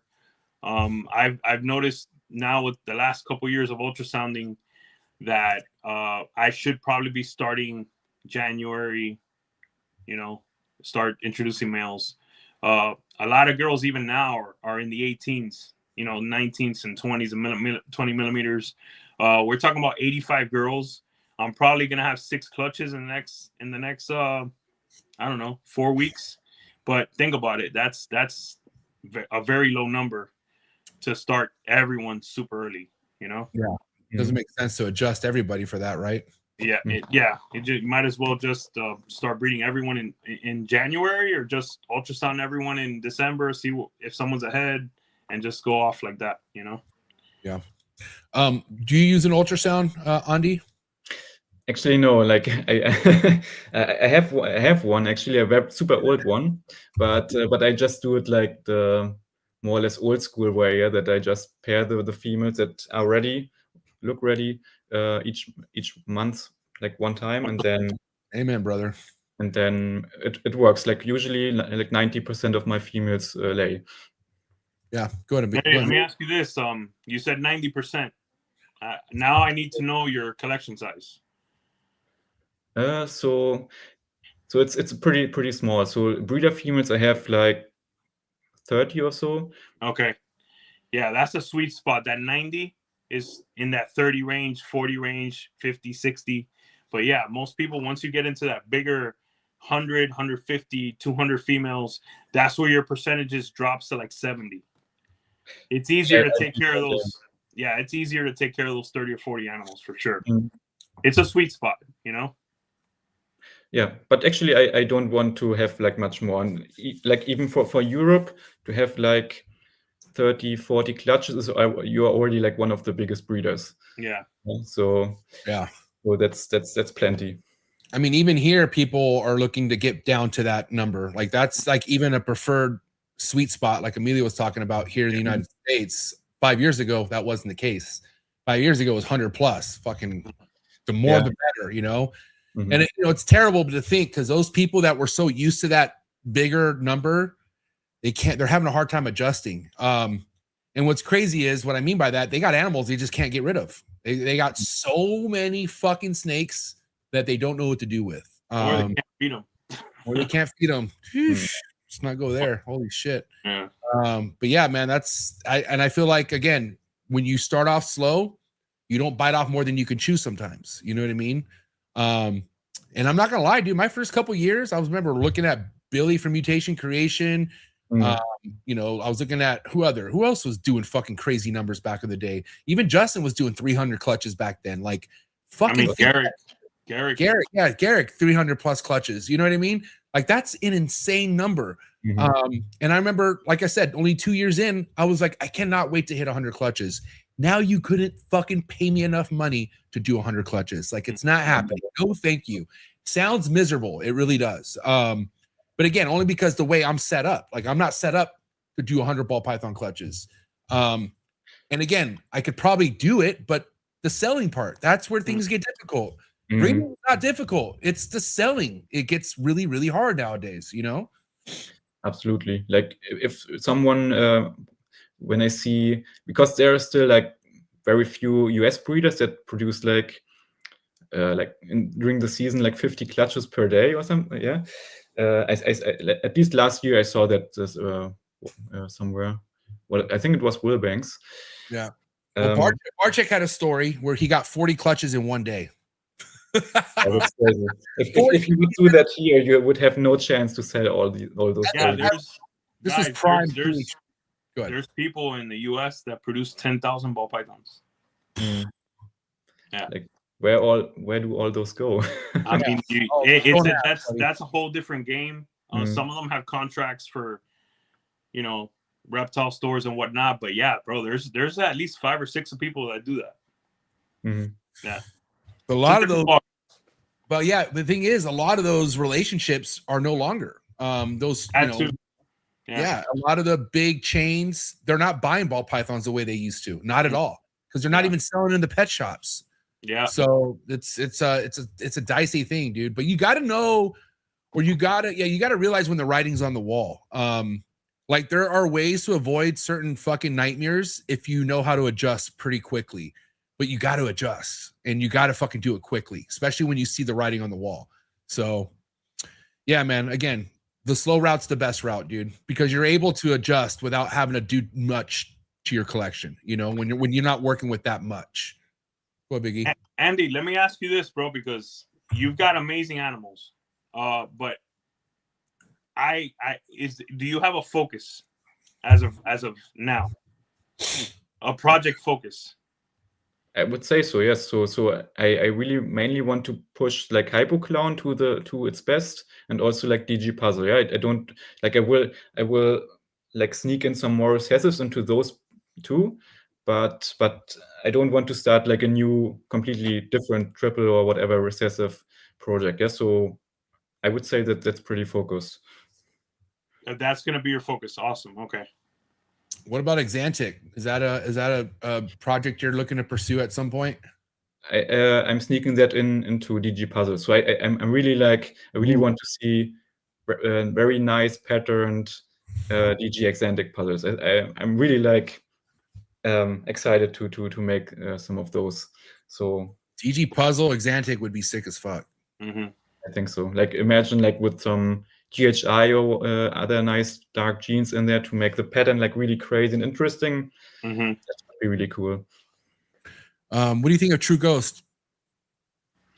It's also pretty cool. I will not go very heavy into that, but that's something I'm working a little bit into my Hypoclown project. Yeah, to make like True Ghost clowns. Emilio, did you sell that mail that you had posted? No, it's still there. Yeah. What is it? All right, guys. Emilio has a sick ass snake available. What is it, Emilio? Go ahead. Exantic double head DG clown mail for my shit. But, that's pretty nice. Yeah, I love Exantic. Bro, I mean, I'm gonna tell you something, and you guys are gonna be like, "What the hell?" Right? And this goes to diversification of things. I'm not working Exantic into my puzzle stuff. You know why? Why is that? I have way too many Exantic projects. Mm-hmm. Yeah, I want to go different route. I want to go in different ways. I'm going Ultramel. I'm going Black Pastel, GHI, Mojave. I'm going Hurricane Yellow Belly. Hypo. Okay, I'm going to push back a little bit. Why would it hurt you just to add Exantic Puzzle though? It wouldn't hurt. It's just I'm not motivated to do it because I have so many other Exantic projects that I'm in love with those, and I don't need to. I want variety in my game. I want variety. So maybe one day I'll do it, but right now it's not. I'll leave that to someone else. I think so you're more okay. So you're more excited about Exantic Sunset than you are Exantic Puzzle? Yes. I mean, it's completely new, right? Yeah. Exantic Puzzle is completely new. But look, if you ask me what project has my heart, it's DAC. Desert Ghost Exantic Clown, True Ghost Clown. That makes sense. I get that. Exantic Clown stuff that has my heart. But yeah, I'm not going puzzle. I'll leave that to others. I want to go somewhere else. Yeah. What a nice guy. Leave it to me. Yeah. So Andy, you're gonna kill it with that, bro, and quite a few others. Leave it to Andi. He got this shit. Andi. Yeah. Hey, guys, gotta cut to commercial break, okay? So we'll be right back after this quick message from my sponsors. Hit that like button for Andi. Great episode. and we'll see you in a bit. Sorry for the interruption, folks, but a quick word from our sponsors. Shout out to tonight's sponsor brought to you by ZooMed. ZooMed is proud to be supporting the Trap Talk Reptile Network. At ZooMed, reptiles are our passion. For over 48 years, we've been creating premium foods, supplies, and habitats for reptiles and other exotic animals. We're a company made up of hobbyists that test our products on the hundreds of animals that we care for here every single day. Whether you're an established breeder or a first-time hobbyist picking up your first ball python, ZooMed has you covered with everything you need to keep your animals happy and healthy. I'm excited to talk about this new product with ZooMed called the Slither Sense. It is a remote temperature and humidifying monitoring system, which we all know how important temperature and humidity is to your reptile. And for you to have remote access to your temperature and your humidity in your reptile room could really, really be a game changer for the longevity of you keeping reptiles. So guys, make sure you check out that product. Find the link in the description below. Click on it right now. Give me your feedback in the comments below. Let me know how you're liking a brand new ZooMed product. Shout out to tonight's sponsor, and that is Jersey Guys Balls. Father-son duo who are just slaying it in the ball python game. If you're into Sunset, if you're into Monsoon, if you're into Puzzle, this is the page you should be following on Instagram right now. Jersey Guys Balls are invested in some of the highest and most exciting projects in the ball python game today, such as Tornado and many other genes like Cosmos. So again, make sure you go check them out on Instagram. You can also follow them on YouTube, and definitely go give them a follow on Morph Market. You can find all the links in the description below. And again, thank you so much, Brett, and thank you, John, over at Jersey Guys Balls. Shout out to tonight's sponsor, and that is CLTCH, the #1 organization app in the ball python game today. Also, tonight's episode is brought to you by Canova Reptiles, the biggest world industry leading ball python company in the hobby, in the industry. So excited to announce this partnership with CLTCH and Canova Reptiles. No name that needs an introduction. As you guys already know, if you're looking to invest with the best, Canova Reptiles is the way to go. And again, if you want to be organized, if you want to be ahead of the game, there's no better organization app in the ball python game than CLTCH. Thank you so much to the entire CLTCH team. Thank you so much, Canova and the entire Canova Reptile team. Please continue to keep doing what you're doing. Nothing but inspiration, nothing but excitement coming from Canova Reptiles and CLTCH. And I'm excited to have more information to announce to you guys here in 2026. Thank you so much, CLTCH and Canova Reptiles. If you're in front of the line, cutting edge, high-end ball python projects, you don't want to miss this. Shout out to Teresa and shout out to Devin over at PRAGUE MORPHS, the heaviest hitters out of Europe currently in the ball python game. If you're into the double, triple recessives such as Puzzle, Hypo, and other amazing recessive, incomplete, dominant projects, and make sure you head over to PRAGUE MORPHS right now on Instagram. Check them out on YouTube. You can find all the links in the description below, and many more updates with RGI and PRAGUE MORPHS to come. So again, thank you so much, Devin and Teresa over at PRAGUE MORPHS. Cannot wait for many more collaborations. Shout out to tonight's sponsor, and that's the one and only Morph Market and Morph Market Shipping. One of the biggest exciting things about the reptile hobby over the past couple years is Morph Market Shipping taking everything to the next level. Anything as far as reptile purchasing or selling needs can all be done on Morph Market's website. So I highly suggest you go check it out, especially if you're in the market of purchasing your first, second, or third, or fourth reptile. You can find a bunch of legitimate breeders on Morph Market's platforms. They stand very tall on representing the best breeders we have in the hobby. So don't look anywhere else when it comes to looking for your new reptile. Not to mention, if you're looking for aquatics or your next plant, Morph Market's a spot for you as well. Make sure you head over to morphmarket.com. And the best thing about Morph Market's platform, you could ship directly from their website with Morph Market Shipping. Morph Market Shipping has saved this hobby billions of dollars as a whole. I myself saved thousands with Morph Market Shipping last year due to their insanely cheap rates. So definitely go take advantage of these rates on top of the amazing customer service that comes along with Morph Market Shipping. Shout out to Darian and Zach, and shout out to the entire Morph Market team. So proud to be a part of this team. Thank you so much for Morph Market Shipping and Morph Market, and so excited to announce new Morph Market features that are going to be hitting the reptile hobby real soon, like live sales on Morph Market. Thank you so much, Morph Market and Morph Market Shipping. All right, we're back at it. Smash that like button. And I got to ask, on the, the sponsor tip with Morph Market, how much is Morph Market a factor over there in Germany? Like, especially for yourself. I know you said you dabbled into it when you first came into it, but that's still bread and butter, you feel like, over there for you guys? Is Morph Market pretty crucial in Germany? So in general in Europe, I would say. General Europe, okay. It depends what kind of breeder you want to be. If you want to be just a local breeder, just for your country with the people that speak the same language, then not necessarily. Then many people still order like over like a website or so, when you have to have it in German then, for example. But if you want to be more international, sell to other countries, sell worldwide, then Morph Market is a must for sure. How long ago was it when you got your first ball python clutch, Andi? It must be around 7 years ago. So it was I had two clutches. Like one was like a super bummer where I had like a clown to a firehead clown, and I got 0 clowns, only normals, 1 fire, and the other one was a hypo clutch. So I was very early with the like clown and hypo. So when you produce something that you don't want to keep, what's the best way for you to sell it over in Germany? Like how do you feel like what's a good lane you take when it comes to you having to sell a snake? So for me, it was more difficult because my first clutch I had in Czech Republic, where I couldn't really talk to people much because I didn't learn Czech well enough.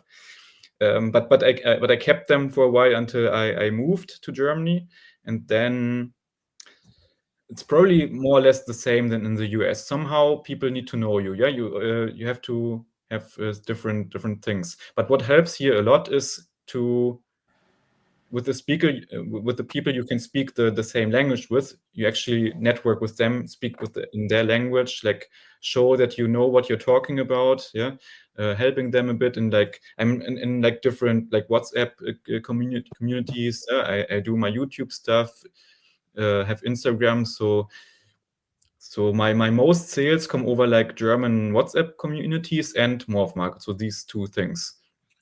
Yeah, Awesome. MORPH market pretty much is showing your product to the world. Yes. So with that I sold also to Japan and stuff. So yeah. So that's I would funny enough, like most of the time that I was in this MORPH market was for free in Europe. So and then everyone was using it, and I think when Darian took it over 1 or 2 years ago, he put it on the same like pricing that you have in the US, and then like Europeans are often, they want to have service for free, and then they were complaining, oh, why does that cost money now? Now I'm not using it anymore, blah blah blah. Nothing is free, buddy. Yeah, exactly. Like when it helps you so much to sell your animals, why isn't it worth to pay something for it? They sound like bottom feeders. Yeah, bro, like, that sounds like that just sounds like people who don't want to take this serious, and that's okay, dude. That's okay. But I'll tell you what, once you see the fucking truth, you're not complaining about MORPH Market's fees. I'll tell you that much right now. And where else can you go like MORPH Market? Like where else can you really get a good idea where things are available in America, in Japan, in Germany, in fucking Prague? Where? There's no other place. No. I mean, you've had wannabes try to start something. How'd that work out for you guys? Where's the marketplace at? All these, there's supposed to be new marketplaces that come out, dude. What the fuck? Sorry, King Snake. It just ain't working out, dude. Relax. But again, like people who start figuring out like, okay, this is something I want to take next level, you're not going to bitch about MORPH Market's fees. I'll tell you that. Wait, hold on. So does people in Europe not like Darian? I got you know better than I do. So yeah, but it was funny. Like 1 or 2 years after people were crying about the fees. Yeah. Many of them got out of the hobby because they couldn't sell their animals anymore. Wow, dude. You don't say. Sounds like a few. Yeah. Wow. Gee, what a surprise. I wonder why. Because if you don't want to pay for a MORPH market, what else do you not want to pay for?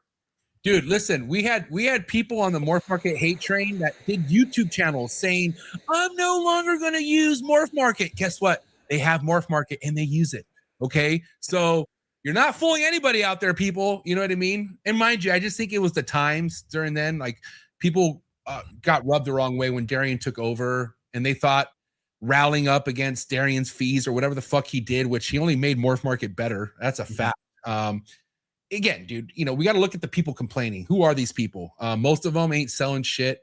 Most of them aren't even breeding, to be honest. You know what I mean? Guys, look, I'm going to tell you guys straight up. I don't even remember the old MORPH market anymore. Facts. Same here. I never used it. But yeah, I agree. Like a milli. That's a fact. Yeah. I mean, it was good, but it was not this. Yeah. Okay. Yeah, things are, everything in life should progress and get better. Yeah. You know, that's just kind of where we're at, especially ball pythons. You know, ball pythons have never been more exciting than they are today. And it's still just the beginning. That's one thing I need people to really realize is we haven't seen shit yet with ball pythons. We think we have, but we haven't. It's about to get crazier, crazier, and crazier. So no better time to be in this game than now. I'll tell you that right now. And the ones who checked out, hope you got a better hobby. I really do. And I hope you're happier. Andy, I gotta ask you, bro. Where you at on Ultramelon Monarch? Where you at on Sunset and Monsoon? Talk to me. Just be honest. Let's Give go. it to me, bro. Give it. Let's start with Sunset. Okay. Yeah. MJ, you might not like that, but Hey, I got no issue with Sunset. Okay, come on. We now know that he's a real viewer. Yeah. Actually, I watch like most of your podcasts. Yeah. All right. Go ahead. I'll take it. What do you have to say about Sunset? So Sunset, I like from the beginning. I already had my eye on it, but that it was just too expensive to get it for me. But now I have it already worked into my hypo clown project. So and I have like nice females like hypo double head Sunset clown females that are already like very well grown. I think next year they can be paired, or like end of this year actually. So and I have a fitting male also like hypo double head. I'm pairing that one to some hypo clown females that I have already to put some codoms in there.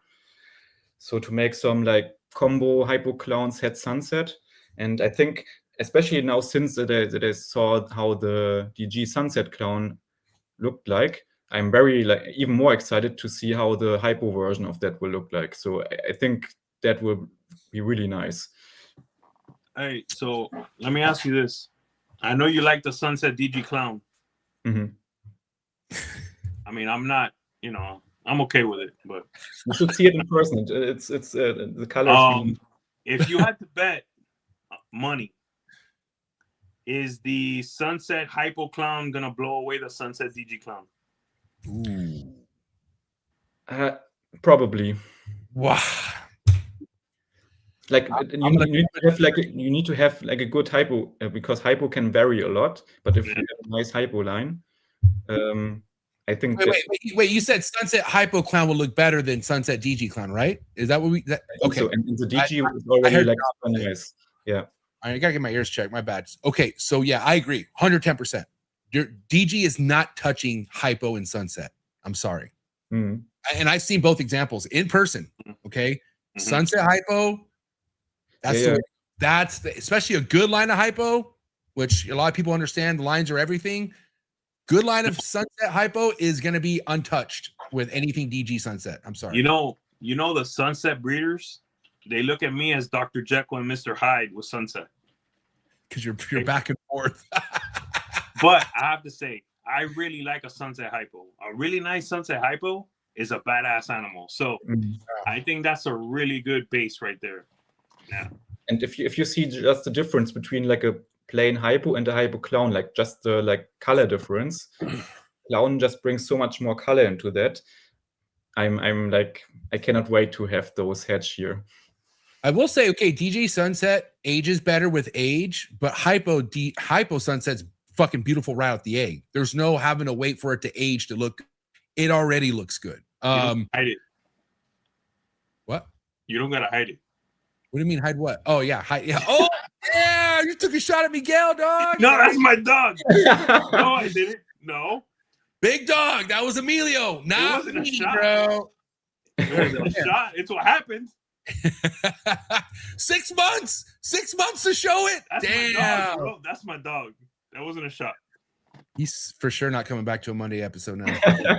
Just kidding. No, honestly, we're just speaking facts, dude. The fucking first Sunset combo that made me chill out a little bit was Sunset Hypo. When we saw Brox at Daytona, I was like, okay, so Hypo belongs in Sunset 110%. It only makes it age good and makes it look good out the egg.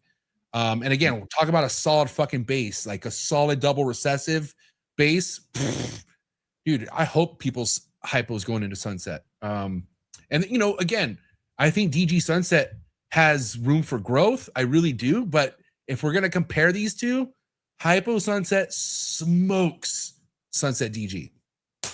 So, and then hold on, True Ghost sunset.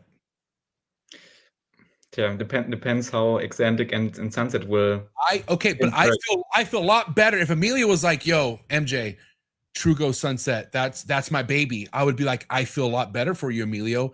Sunset Exantic, dicey shit. You know what I mean? Yeah. But again, time will tell. How far are you, Amelia? I had a shot to make quad heads this year, and I decided to make Exantic double heads for Hypo Clown.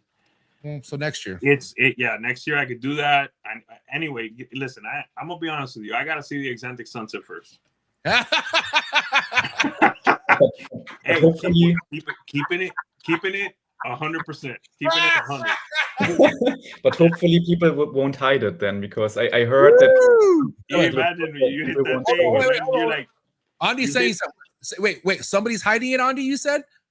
No, we learned already that if some combo doesn't look good, people like to hide it. Yeah, facts. 100%. I'm not gonna hide shit, but I'm gonna tell you guys this: I'm not gonna be raising quad heads if I haven't seen this yet. Makes sense. I'm gonna call Derek Stacks and tell me the truth if there's an Exantic sunset somewhere in Justin's fucking rack and he's not showing it. And if it's not, I swear. I feel this in my heart. Not Justin, but I feel this in my heart. I feel like someone made an Exantic sunset already and they're not showing it. Somewhere around the world. It's made. The sunset guys were late to Exantic. I'm just I don't saying, think it's been made. And plus, bro, the points you get from hitting something like that first, I don't think anyone's hiding it, bro. I mean, you thought, okay, what about the points on hitting a sunset DG? That's crazy points. He told people he hit it, and then he hit it. I don't remember that. Not right off the bat. I don't think he told people like the day it came out. He hit it, and then we're gonna wait. He kept people waiting. The intrigue, you know. Damn. Yeah. I mean, do you think that's very interesting for sure? Like it could be like a bright looking snake, bright Exantic looking snake with like cool sunset pattern. It could be cool, yeah, but we don't know. Bright, it's for sure not going to be, but it could show, but it could show good pattern. That's all I'm saying. If it really intensifies the pattern with the Exantic look, it's going to be a home run. But if it comes out like a brown piece of shit, dude, I'm telling you right now, I'm gonna come off as a dick right now. It's gonna be better than some of these dark jeans you guys have in Exantic. Like what? Like black pastel Exantic is bad. Yeah. I'm gonna piss off a buddy of mine, but blackhead Exantic, unless it's the super, is bad. Has there been a super blackhead Exantic made? Yeah, that thing's nice. Who made that? So in essence, that animal you only have it to make the super. I want to see that. Yeah. But Exantic always needs like DG or hypo, otherwise it's not great. Yeah. For sure, if and I already talked to Billy about this, whatever Exantic projects I pursue is gonna have hypo in it. Like that's the True Ghost shit is like you just can't go wrong. You're first on the list, bro. I have 3 people waiting already. You're first. Yeah. True Ghost shit. And I saw True Ghost stuff when Stephen Cush was breeding ball pythons in 2019. And he had he just had a True Ghost something, and it was one of the closest things I seen to a blue ball python. I couldn't believe it. Like it was fucking gorgeous, dude. And then I didn't at that time. He just told me it was True Ghost. I didn't know Exantic hypo was True Ghost. I thought True Ghost was like a line of Ghost, like just a good line of hypo. But then years later, I find out it's actually Exantic hypo, and dude, you just can't go wrong with that combo. Like that right there is every Exantic project should have hypo in it. I really believe in it. And so with that being said, we didn't really talk much about the incomplete dominant side of things for you, Andi. Like, what are the incomplete dominants that are just a must for you? Like ones that maybe, it doesn't even have to be ones you have yet, or maybe you have everything you have, but let's get into some incomplete dominant talk. So I think the number 1 gene, incomplete dominant in my collection is GHI. It works well in clown for me, and also maybe even better in puzzle. So that's for sure, and it's always like very nice and dark. And you can do nice stuff with it, like the Kraken or other GHI combos that look pretty cool. Something that is still in the works is like Mandarin stuff for like the Hypo Clown project. Yeah, Mandarin by itself is not really like that crazy, but if you put it in Hypo, it gets like really nice. What I also like a lot is Black Pastel. Yeah, it gives like, it needs to be a good line too, yeah, but then it gives like a nice orange color. It gives like darkness and like a cool pattern. So I like that too. Stranger I also love a lot, yeah, because of the darkness, and Stranger clowns are for me still one of the best. What Chocolate. else? You like chocolate too? Oh yeah. Chocolate clowns, like I like a lot too. Yeah, I have a Hypo chocolate clown, and that one is like super nice. Yeah, it's really like it brings out like the nice colors there on this chocolate and the melted pattern there. It's super nice. You know what doesn't get enough flowers? Especially Emilio always talks shit about it. Spot nose, dude. I don't talk shit about it. You said something about it a few months ago. I'm not gonna go. What I said was I was a bit concerned about the saturation level. Look what Spot Nose does to this GHI Hypo Clown. Okay, Yeah, like it's a must. It's a dude, must. Spot Nose, but again, you got to be careful with it. I agree with that, but you fucking Spot Nose is so crucial, dude. Like so like, crucial. I was so happy when this hatched. You know, like I had one clutch where the chocolate Hypo Clown hatched out, and this is the sister GHI Spot Nose Hypo Clown, and the chocolate Hypo Clown looks super nice, but this color wise blows it away. Yeah, so this orange color there, that's amazing. I didn't see that before. What is this again? This is Spot Nose GHI Hypo Clown. Dang. Yeah, that's it. Not, So I mean, you would think there's a lot more in here. Like you would think there's like Orange Dream or something crazy, but it's just Spot Nose doing that to GHI with the Hypo Clown. Like that's, look at the orange on that thing, dude. Yeah, I didn't expect that it would turn out that great, but this gives me like inspiration, like how, yeah, this is like a base for like a completely different line of Hypo Clown, yeah, where you push these oranges to the limit. Yeah, is this a male or female? Female. I like that. What would you put to this? Once this female is ready to breed for you, what would you put to this snake? Oh, so should I tell you all my secret plans? Yeah, you should. 100%. So I mean, of course, it depends a bit what male I have by then. But for example, Cypress would work really well. Ooh, yeah. This combo actually already looks like it has yellow belly, but yellow belly would give like a similar effect. So I would think if you put yellow belly in there, like the whole dorsal pattern will be this kind of orange. Yeah, not just like some parts, like everything will be orange. Yeah. Here's a question for you, Andi. What was the pairing on this snake? It was, let me think, Spot Nose GHI Clown Head Hypo with Chocolate Hypo Head Clown. So you're sure there's no chocolate in this? You get it tested? Well, I couldn't. Let me think. We couldn't test for these genes for a long time. But yeah, you have a point. Emilio, chocolate's at play here. What do you think? Like, there's a possible that chocolate could be in this snake, and I haven't made enough, so I can't say for sure, but I don't know. What really confuses me about this animal is all the orange. Yeah. I'm really, well, I'm gonna ask him to send me some pictures later. I mean, it's like, man.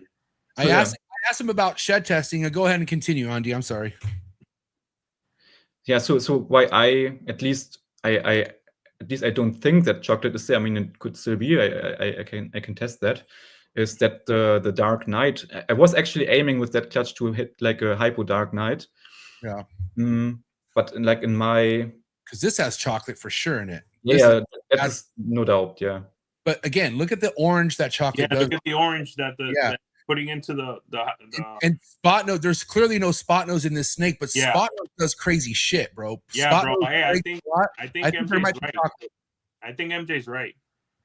Yeah. You hear that? Hey, say that one more time, Emilio, for the people in the back. Say that one more time, I think MJ's right. Yeah. motherfuckers. Yeah, I will test it. I was just thinking that the pattern would be bolder because Dark Knights are like super dark and like very bold pattern. So and I don't really see that in the. Hey, remember, bro, you have dude, spot that's- nose. You have I'm- spot nose and GHI in there, I'm completely negating what chocolate does. I'm calling it, bro. I'm calling chocolate in that motherfucker, dude. All right, so Andi, if I'm right, can I get this snake or what's the deal? What do we? What's the, No. That's like my really like my Right, crown right. jewel of last year. But I will test it, and we have to think like what I get if it's not chocolate, and what you get if it is. Oh. Bragging rights. I got an idea. Another episode. How about that? If I lose, we'll bring you right back on the show. Yeah, but I mean, those oranges are weird, It's so brother. intense, bro. Like that's a fucking gorgeous snake. And trust me, I've so remember last year, Emilio, when I thought I hit lace in that spot nose, I was like, I think there might be lace in it. And I got, you can't hear me? Oh God. Can you hear me, Andi? I can hear you. Yeah. That's Emilio. So last year I had lace and stranger going into each other as a pairing. And I had this really fucking crazy clown visual. And so I could have, I mean, there was even a time and place I thought it was stranger lace clown, but it was just the spot nose making it look as crazy as it did. So it was just a spot nose clown, hypo, ended up fucking dying too, go figure. But I was so blown away what spot nose was doing to this fucking snake. So again, I mean, I'm excited for you, dude. Definitely. And you know, if it comes back chocolate, fucking winning.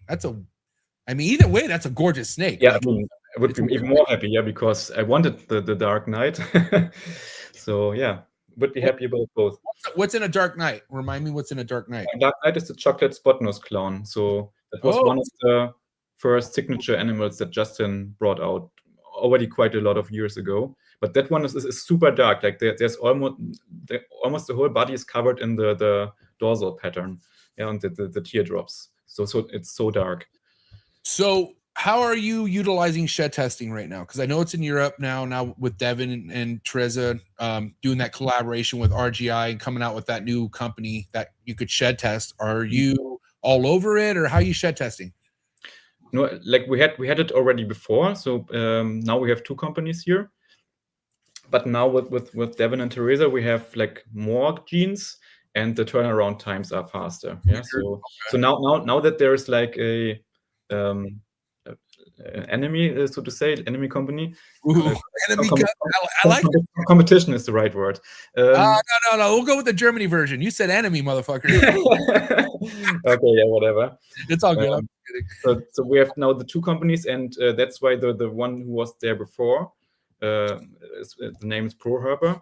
Now he tries to improve his business, yeah, to be faster turnaround, decrease the prices and all these things. So in general, it's always better for the market, for any kind of market. Yeah, if there's not just one company doing everything. Yeah.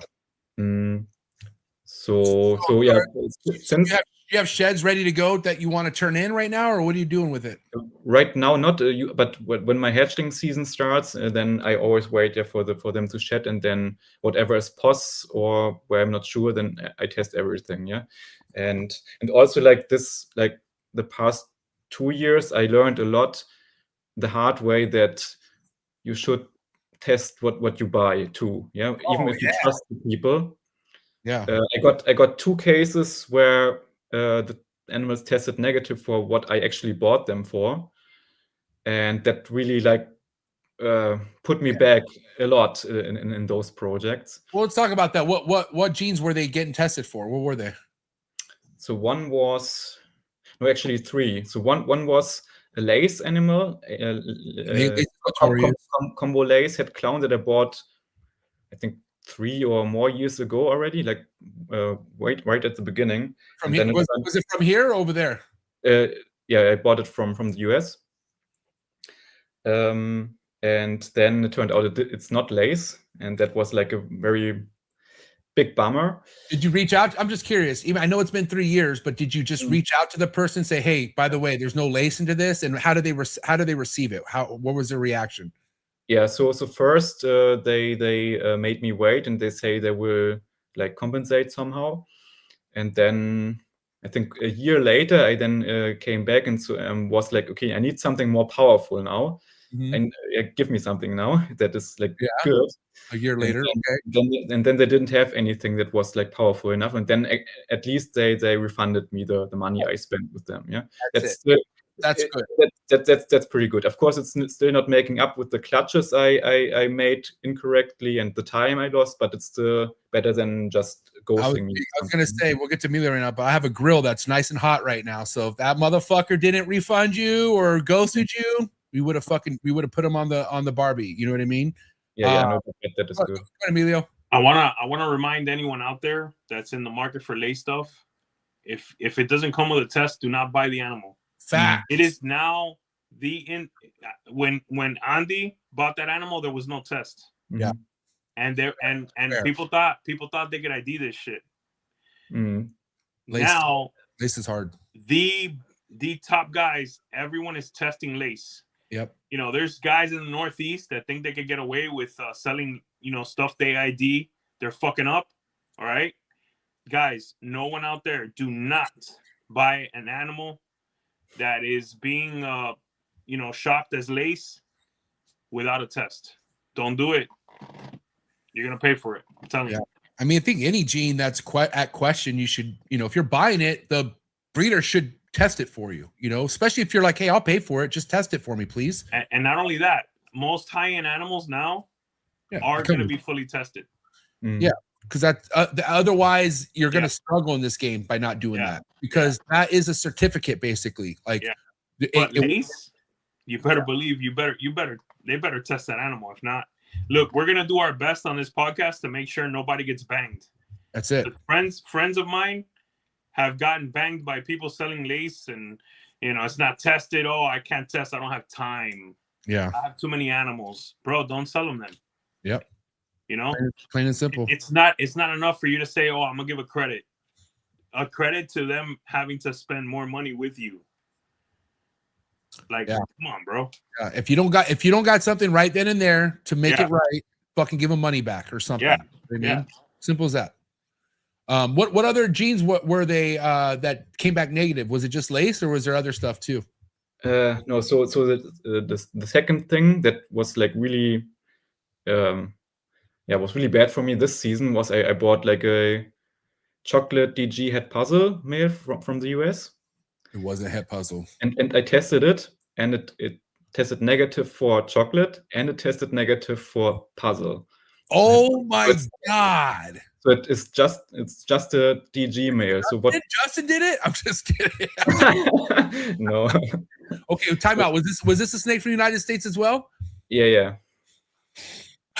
And please tell me this person made it right. So this is still pretty new. So he at least, but he didn't ghost me. He told me this year I will get some like nice replacement animals. So wait. This is crazy. Wait. It's crazy to me. This is all crazy. Right. This person's making you wait. So I'm gonna be an asshole right now. Has this person been on the show that you know of? I don't think so, but I'm not sure. Bro, it's unacceptable for people to be selling somewhat mid to high tier animals. That's bullshit. And not have the money to refund you back. Yeah, that's bullshit. Is this okay? Again, God. I don't expect you, even though you can, trust me, Andi, I don't expect you to drop the name, but is this person a reputable breeder in this hobby? Like, is he somebody high up there? I think so, yes. Not super active on social media, but oh, great. One of these. But I don't want to drop the name because not only that. For them not to give you one of their holdbacks, let's say, for fucking up so bad. That's fucked up pretty bad, bro. Fuck up right there. Fuck up in a half. Like, if you don't have the money, that's embarrassing to refund.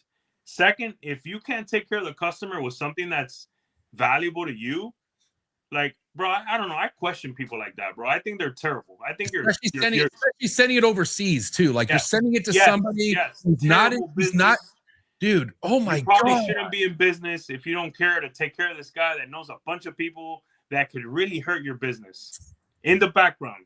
Okay, that pisses me off, dude. I don't know, man. That's annoying. That pisses me off.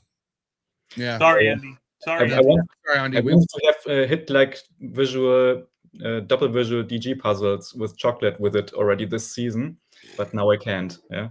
Well, he should send you a visual chocolate puzzle, fucking in for the mess up, whoever this person is. Bro. Damn. Hey, we'll talk after the show, Andy. Don't worry. But anyways, yeah. So okay, but let's kind of talk about awareness on this. For anyone out there that might go through this, Andi, like, what's your recommendation? Like, I mean, even yourself, if you don't get this animal replaced, what's the move? What are you going to do? Ask for a refund? So, I mean, the thing is about when you lose so much time, and you have like, luckily I found out that it's not the genetics. Imagine I would have produced. Imagine if you waited. Imagine if you bred it and you found out, dude. I mean, I was already breeding with him, So, but I stopped it now. So I hopefully he didn't father anything. Oh my gosh! So it's just so what is it then? What are the actual genetics of the snake? Yeah, just DG, nothing else. Dude, that is fucking crazy. You just got done saying how important DG puzzle is to your projects, and look what this one animal just did to your shit. Yeah. Wow, dude. All right, I don't want to keep throwing salt onto a wound, but Andi. I want to make sure you're taken care of, dude. We like I said, we could talk logistics after this show, but I want to help you, dude. I really do. I really want to, and I pray to God this person's already going to do something good for you. But if not, dude, please let us know so we can fucking handle it. Okay, because that's just we tried to. This show's all about getting people right, and the circus fucking acts that happen behind the scenes sometimes is so pathetic. Especially coming from America, like we're the mecca of ball python breeders, right? And it's just, I don't know, Emilio. I don't know how this makes you feel, dude, but not okay. I'm speechless. Yeah, I'm pretty speechless. That's pretty bad. So wait, so hold on. There's more then. Is there more than just this one? Well, so I have another case, but that is a bit different. Let's hear it. That was a Mandarin. Mandarin? Oh, great. So another one that we didn't have a test for a long time for that, right? Yeah.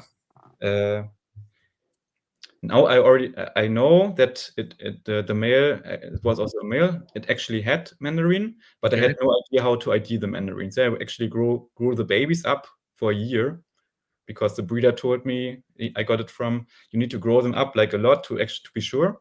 And then I asked him which ones are Mandarin. And then he told me like those, and those I kept. And the other ones I sold. Where'd you get the Mandarin from? The European guy that is working a lot with it.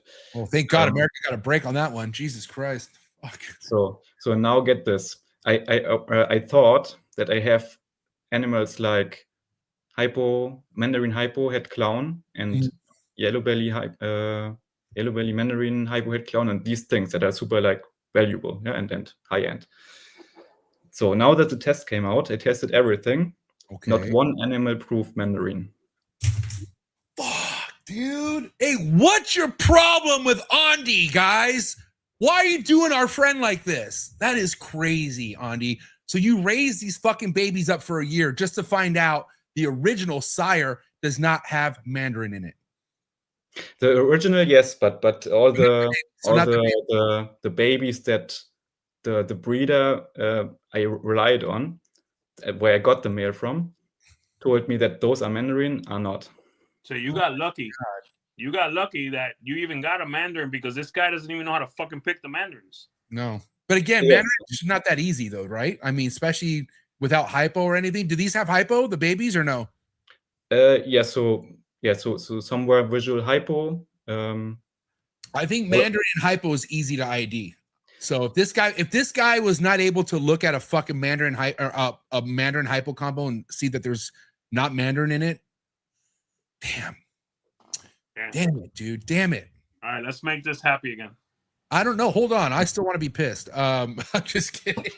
Yeah, you bring now you're bringing all my bad experiences up to one, and then I'm like, Man, So- Yeah, I'm we're rooting already for on a you, good bro. roll here, dude. But listen, bro, this isn't a fucking cookie cutter podcast where we No. talk about the fucking it only good. No, fuck that, dude. This shit happens. That shit Di- dirty right now. Andi's not the only victim, okay? There's so many people out there that get fucking ripped off.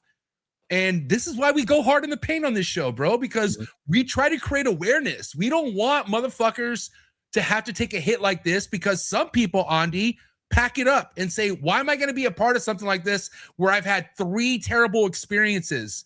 You know what I mean? Luckily, you've been in the game long enough where you love it. But let's talk about this was your first year and this happened. Mm. How would you feel? You'd feel some type of way right now. you spent quite a lot of money for something Yeah. you really like want to push, and then you just get some crap, basically. Yeah. And actually, the third case with the Mandarin, how the breeder is handling the situation, I find the worst, because he's just like, yeah, well, the original male was Mandarin, so not my problem. Yeah, and honestly, like, it sucks, but he's right. Like, you know, he the only thing he did was fucking bullshit the ID, but he still sold you an animal that it had the Mandarin, but he was fucking taking you a ride for what he was looking at.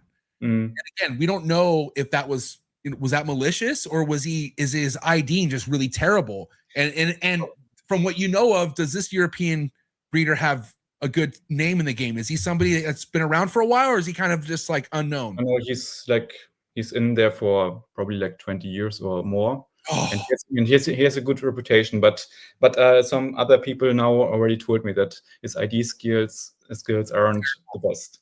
Trash great. He's colorblind. ID skills. Yeah. And guess what? That's why you shed test, dude, before you open your Yeah. mouth. Now I really like, whenever I buy something, I will test everything. Yeah, to be sure. That or he was trying his best to like hope that his shit was Mandarin. And oh yeah, that has to be Mandarin. Oh yeah. Before the testing, correct? Yeah. You hadn't tested the male when he So- ID'd those babies? No, yeah. Go ahead. I could just test this year, because before we didn't have Yeah, like so what he could have been doing was making sure that you were like happy with his animal. Oh yeah, those are Mandarin. Yeah, we gotta wait. Yeah. Mhm. You know, could have been doing that too, you know. Say, you know, covering his ass. You know, Maybe, yeah. the ball python game. But again, dude, Andi, I hope you understand how important this is that you're talking about this, because you are going to open up a lot of people's eyes out there that, you know, you got to be wise with who you do business with. Okay. And again, not every business transaction is going to be smooth, but would you ever spend money with these people again? Ever? I'm very hesitant to do that. You're gonna sleep on it, aren't you? Yeah. Yeah. I would rather, if I can find something similar or so somewhere else, then I would probably go there. Mhm. Right. Exactly though, right? Like, okay, let's say you have animals from 2 different people, that person who fucked you and then this person who hasn't fucked you. Which route are you going to take? The person who didn't fuck you. Okay. Mhm. So what I Sure. mean is, anyone out there fucking people, your time is limited in this game, dude. Mhm. You have a fucking expiration date a lot sooner than all of us. Yeah. And so honestly, dude, good on you, Andi, because you know, most people who have this experience, they give us the heads up before we go live. And they I don't want to say they want to come on to talk about it, but that's a big importance to them. It didn't seem like that was a huge importance to you, because you have other great stuff to talk about. But I got to tell you how important this is for people to listen to, dude. And you want to know something else, dude? I'm a big believer to where if things doesn't go your way in this hobby, you have something good coming. I could tell you that right now. When you stick it out and you take it on the chin, I fucking promise you now, I will put money on it. That fucking spot nose hypo clown GHI has chocolate in it. Mark my words, dude. Oh, The you're ball gonna win. The ball python gods are gonna be like, hey, Andi, that's a Dark Knight GHI. Yeah, those Watch. losses, Watch, they come up will turn into 4 wins, bro. big time. I promise you. It always happens. It comes back tenfold. Okay. Yeah. That's why I always encourage people, listen, it's okay to be down and out, but hang in there and wait for that next wave to come. And you're not going to, all you're going to do is have a story to help other people out now. Okay. Which you just did, dude. And listen, I like it when people get exposed, but I understand why you don't want to drop names. I get it. You know, as much drama as there is already, I get it. Less is more. You know, I just want people to know details as far as things they could avoid when spending so much money, dude. You know what I mean? And again, not all of us come from money. I know I didn't. You didn't, Andy. Like you started from the fucking bottom like I did. Emilio didn't come from money. You know what I'm saying? So not everyone could take the same hit like others. Some people, bro, I know so many people out there who've taken mad hits, but they got that kind of money. Okay. And again, not everyone's built the same when it comes to starting off in this game, dude. But that shit right there, as far as what happened in the United States, that's unacceptable, dude. Super unacceptable. But again, good will come from this. I promise you. Yeah, and actually I heard from like people like Devin and Justin that at least before the testing, it was quite a big part of the game that at some point you will get ripped off. Yeah, and maybe not maliciously always, but it happens. Yeah, that people mis-ID stuff. And Justin also said on a different podcast that he spent so much money on like false identified mandarins, like for a fortune. Yeah, until he finally got the right one. So yeah. It's expensive, but you learn from it. And again, that's what makes Justin Justin. You don't think Justin was getting ripped off in 2003? Okay, like think about Justin before he was even Justin, when he was just a fucking 20-year-old walking around shows with glasses. You know what I'm saying? You're not gonna tell me that guy's been fucked before. But again, he has a will that will not break, dude. You can't break. It's part of business, and it's part of business, right? Now we have ways to avoid it. Shed testing is an insurance policy. But people still have the balls, though, Emilio. Even with shed testing, people still think they could get away with shit. But that's why we have to hold people to account. 100%. Yeah, and as you said, I think things like lace I will not buy when the seller tells me, because I had that also happen. Yeah, I wanted to buy something from the UK, a lace animal, but it was not shed tested. Then I told him, if you shed test it and it's positive, I will buy it. And then he was like, no, I have too many animals. I cannot shed test them all. I know who that is. Bye. And then I was like, okay, no, then I cannot buy it. You got a small dick. You got to get the fuck out of here, mister. I'm too busy to shed test. Brother, keep your animal. Keep feeding it. Lose the money. Bye-bye then. Dude, fuck these deadbeats, bro. I swear to God. Oh my gosh. All right, we got to wrap things up. Wrap up topic or question for me, and then we'll go to Big E, and then we'll hit you with some hot seat questions. I feel like I'm still in Emilio's wrap up question, but what's that animal you want to hit in 5 years? What is the combo in 5 years? If you could make just put your mindset down there, what's the combo you want to hit in 5 years? I mean, I hope I can hit that earlier, but Super Mandarin Sunset Hypoclown would be pretty That would be fucking sick. Okay. You know, I ain't talking shit about that snake. I promise you that. Dude, I feel like Super Mandarin and Sunset is going to get the closest thing we could get to a red snake, or like a super crazy intensified orange fucking snake. I don't know. That would be nuts, especially with hypo. Woo! That's crazy. All right, Big E, what you got? Where is Andi and Andi and Saltarin serpents in 5 years? Serpentines. I pronounce it serpentines, but serpentines. Whoa, easy with that hand. Whoa. No. You went from the chest like that, bro. No, I was just amplifying the word, sir. You gotta put your hand down when you do that. Oh God. Oh man, now I have to go dunk my head. I have to go dunk my head in water or something. I don't know.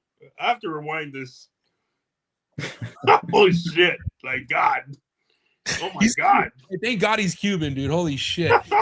If I would have done that, I would have been fucked. Did I go really high? You were high enough, buddy. Okay, 'cause the way you said it was like, whoa, dude. You did it worse than Elon. I swear to God. Oh God, no way. No, I didn't. no. I'm just kidding. I'm just kidding. Oh, Go man. ahead, Andi. You remember the question? Sorry. What was the question? Yeah. Oh, sorry. All right, where is Andi and Saltarin Serpentines in 5 years, bro? Where do you want to be? Where is it? Where will you be? Where you're like, oh man, like, I feel good, bro. Where do you want to be in 5 years? So I'm already working on it, but I really want to be internationally known. Yeah, so that people from the whole world buy from me, and like and are happy when they can buy something from me. And I really want to work on this. I'm working this year. I'm working heavily on this like really boutique branding. Yeah, that you are a small breeder, but not just a small breeder. What you produce is like really nice quality, and you show it in your pictures, and you give like nice like documents with the animals. Yeah, that I was actually doing this year research about like the koi industry, the other like luxury industries, how they do that stuff, and I try now to implement like the best parts of everything into this to really like be like a good internationally known boutique breeder. You want to be a staple in this game, especially in the international world market. Hell yeah, that's exactly what I want to do, bro. Globally. Honestly, that's what I kind of want to do also going forward. I want to have access to an international market. You know, I think MJ does as well with the chondros and anything he produces. That is a very good goal going forward. Yeah, well, Trap Talk's already global, but I get what you're saying, Emilio. No, I mean with your animals, you know what I mean? So yeah, I mean, I think you're definitely on the way, bro. And just keep doing what you're doing, dude. Plain and simple. I mean, your production will do all the talking, but the way you travel over here is gonna build your name bigger than everything, dude, for sure. So you're definitely doing all the right things, man. It's just a matter of time. It really is. Yeah. This game is the long game, you know. It's not. It is. It's you need the time is the biggest asset here. And then you have knowledge. You have extra years of knowledge at your disposal. Yep. You know? So, and what's crazy too, to wrap this up, you have knowledge with how to avoid getting sick snakes, which is very important. But then now you know how to buy and what not to buy. You know what I mean? Like that guy who had that lace snake, and you're like, if you'll test it, I'll buy it. And he was like, no, I don't want to test it. Well, good thing you didn't buy it, because there's fucking dipshits out there who would still buy it. You know what I mean? Yeah, like the low price. Yeah, right. And again, it's not a rush, but you don't want to waste time in this game. You really don't. So, wow, good on you, bro. We got some hot seat questions before we let you go. You cool with that? Yep. I hope I can do them. Emilio's gonna be the tough one. Mine are easy. Okay, mine are.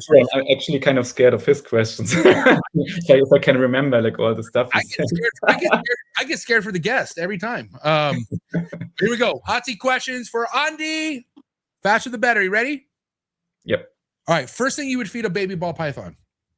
15-gram mouse. Nice. 8 cut or no cut? No cut. Oh, I like that. Okay. Red chondro neo or yellow chondro neo? Red. Yay imports or boo imports?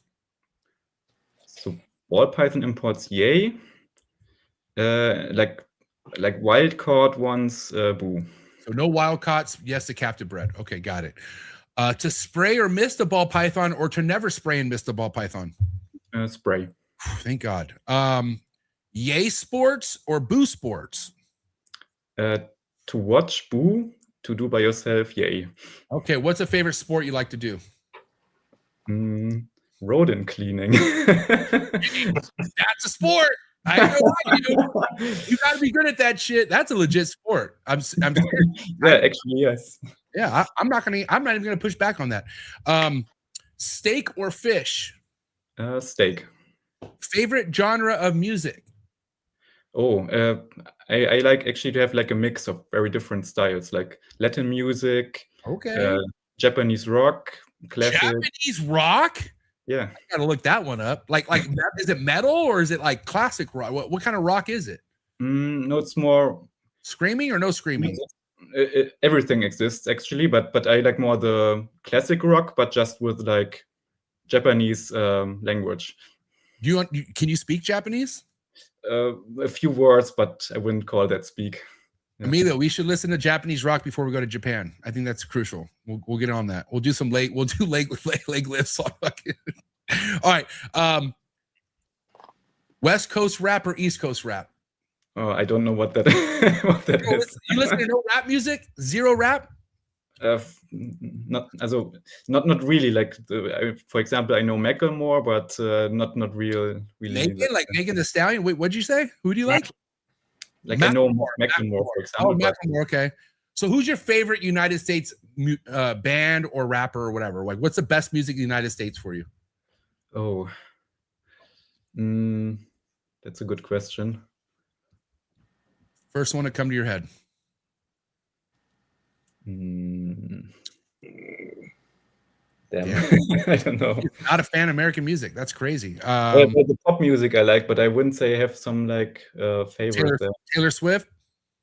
I mean, I know her, but I wouldn't say that's my favorite. Drake? What about Drake? You like Drake? Drake is pretty cool. Yeah.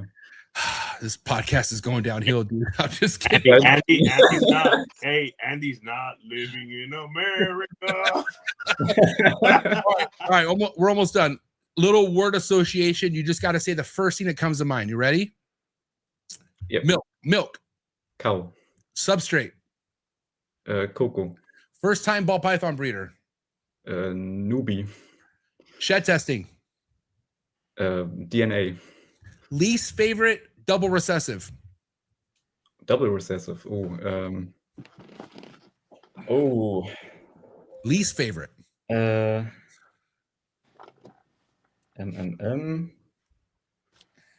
I can already say pied, but what? Woo! Okay, pied and what? But what? Okay, just give me two recessives that you don't like. So pied and what's the other one?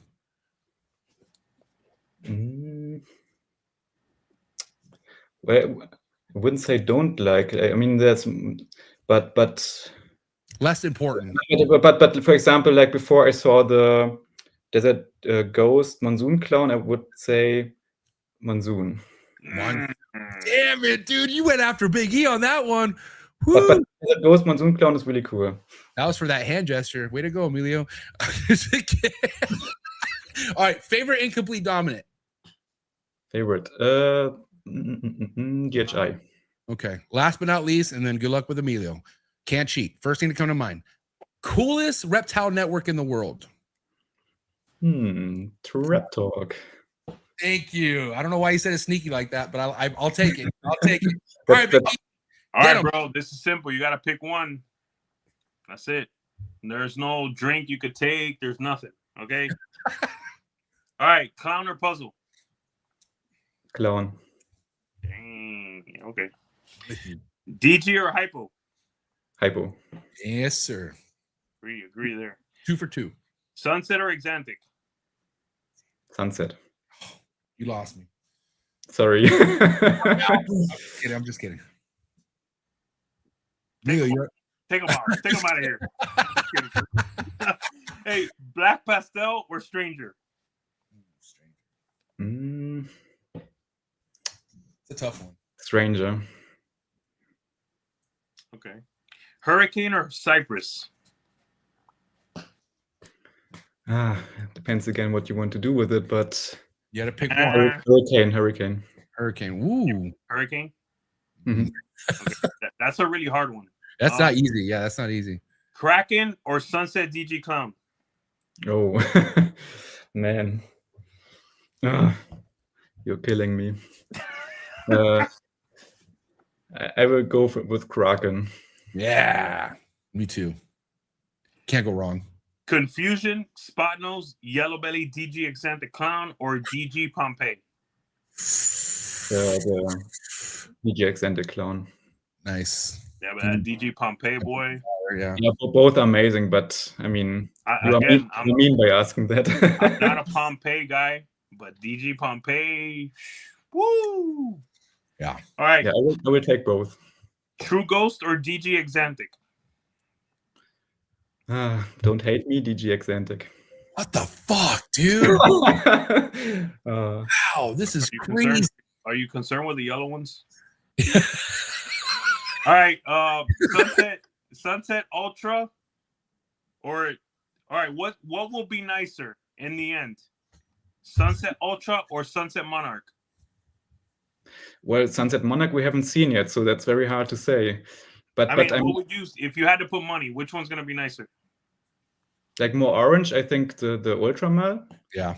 And more, but more contrast in the Monarch probably. But it's very hard to say. They're gonna be like, different. It depends, like again, what you want. If you want like nice saturated orange, then the Ultramal, and if you want something else, then the Monarch. All right, Black Pastel Hypo Puzzle or GHI Hypo Puzzle? I think the second one doesn't exist yet, right? But no, it does. Miguel made it. Okay. Miguel has it breeding actually. Okay. I haven't seen it, but like because of the color, I would go for the Black Pastel one because that is so very orange. I like that. Yeah, I agree there. But let me tell you, both animals are insane. I imagine. Yeah. All right, Emeralds or Chondros? Chondros. Can't go wrong. All right, that's all we got. Yeah. Yeah, dude. Listen, great episode. Hey, I didn't take it easy on you, bro. I realized that. I've heard Emilio, like, you know how he broke down like 4 genetics next to each other? I've heard him ask every question like that before, literally. So I think he kind of did go light on you, to be honest. So, but I'm not gonna lie to you, bro. This was a great episode. Was stoked to get to know you better, Andi. Do you have any plans of coming back to the United States soon? Is that anything scheduled for this year or next year, maybe?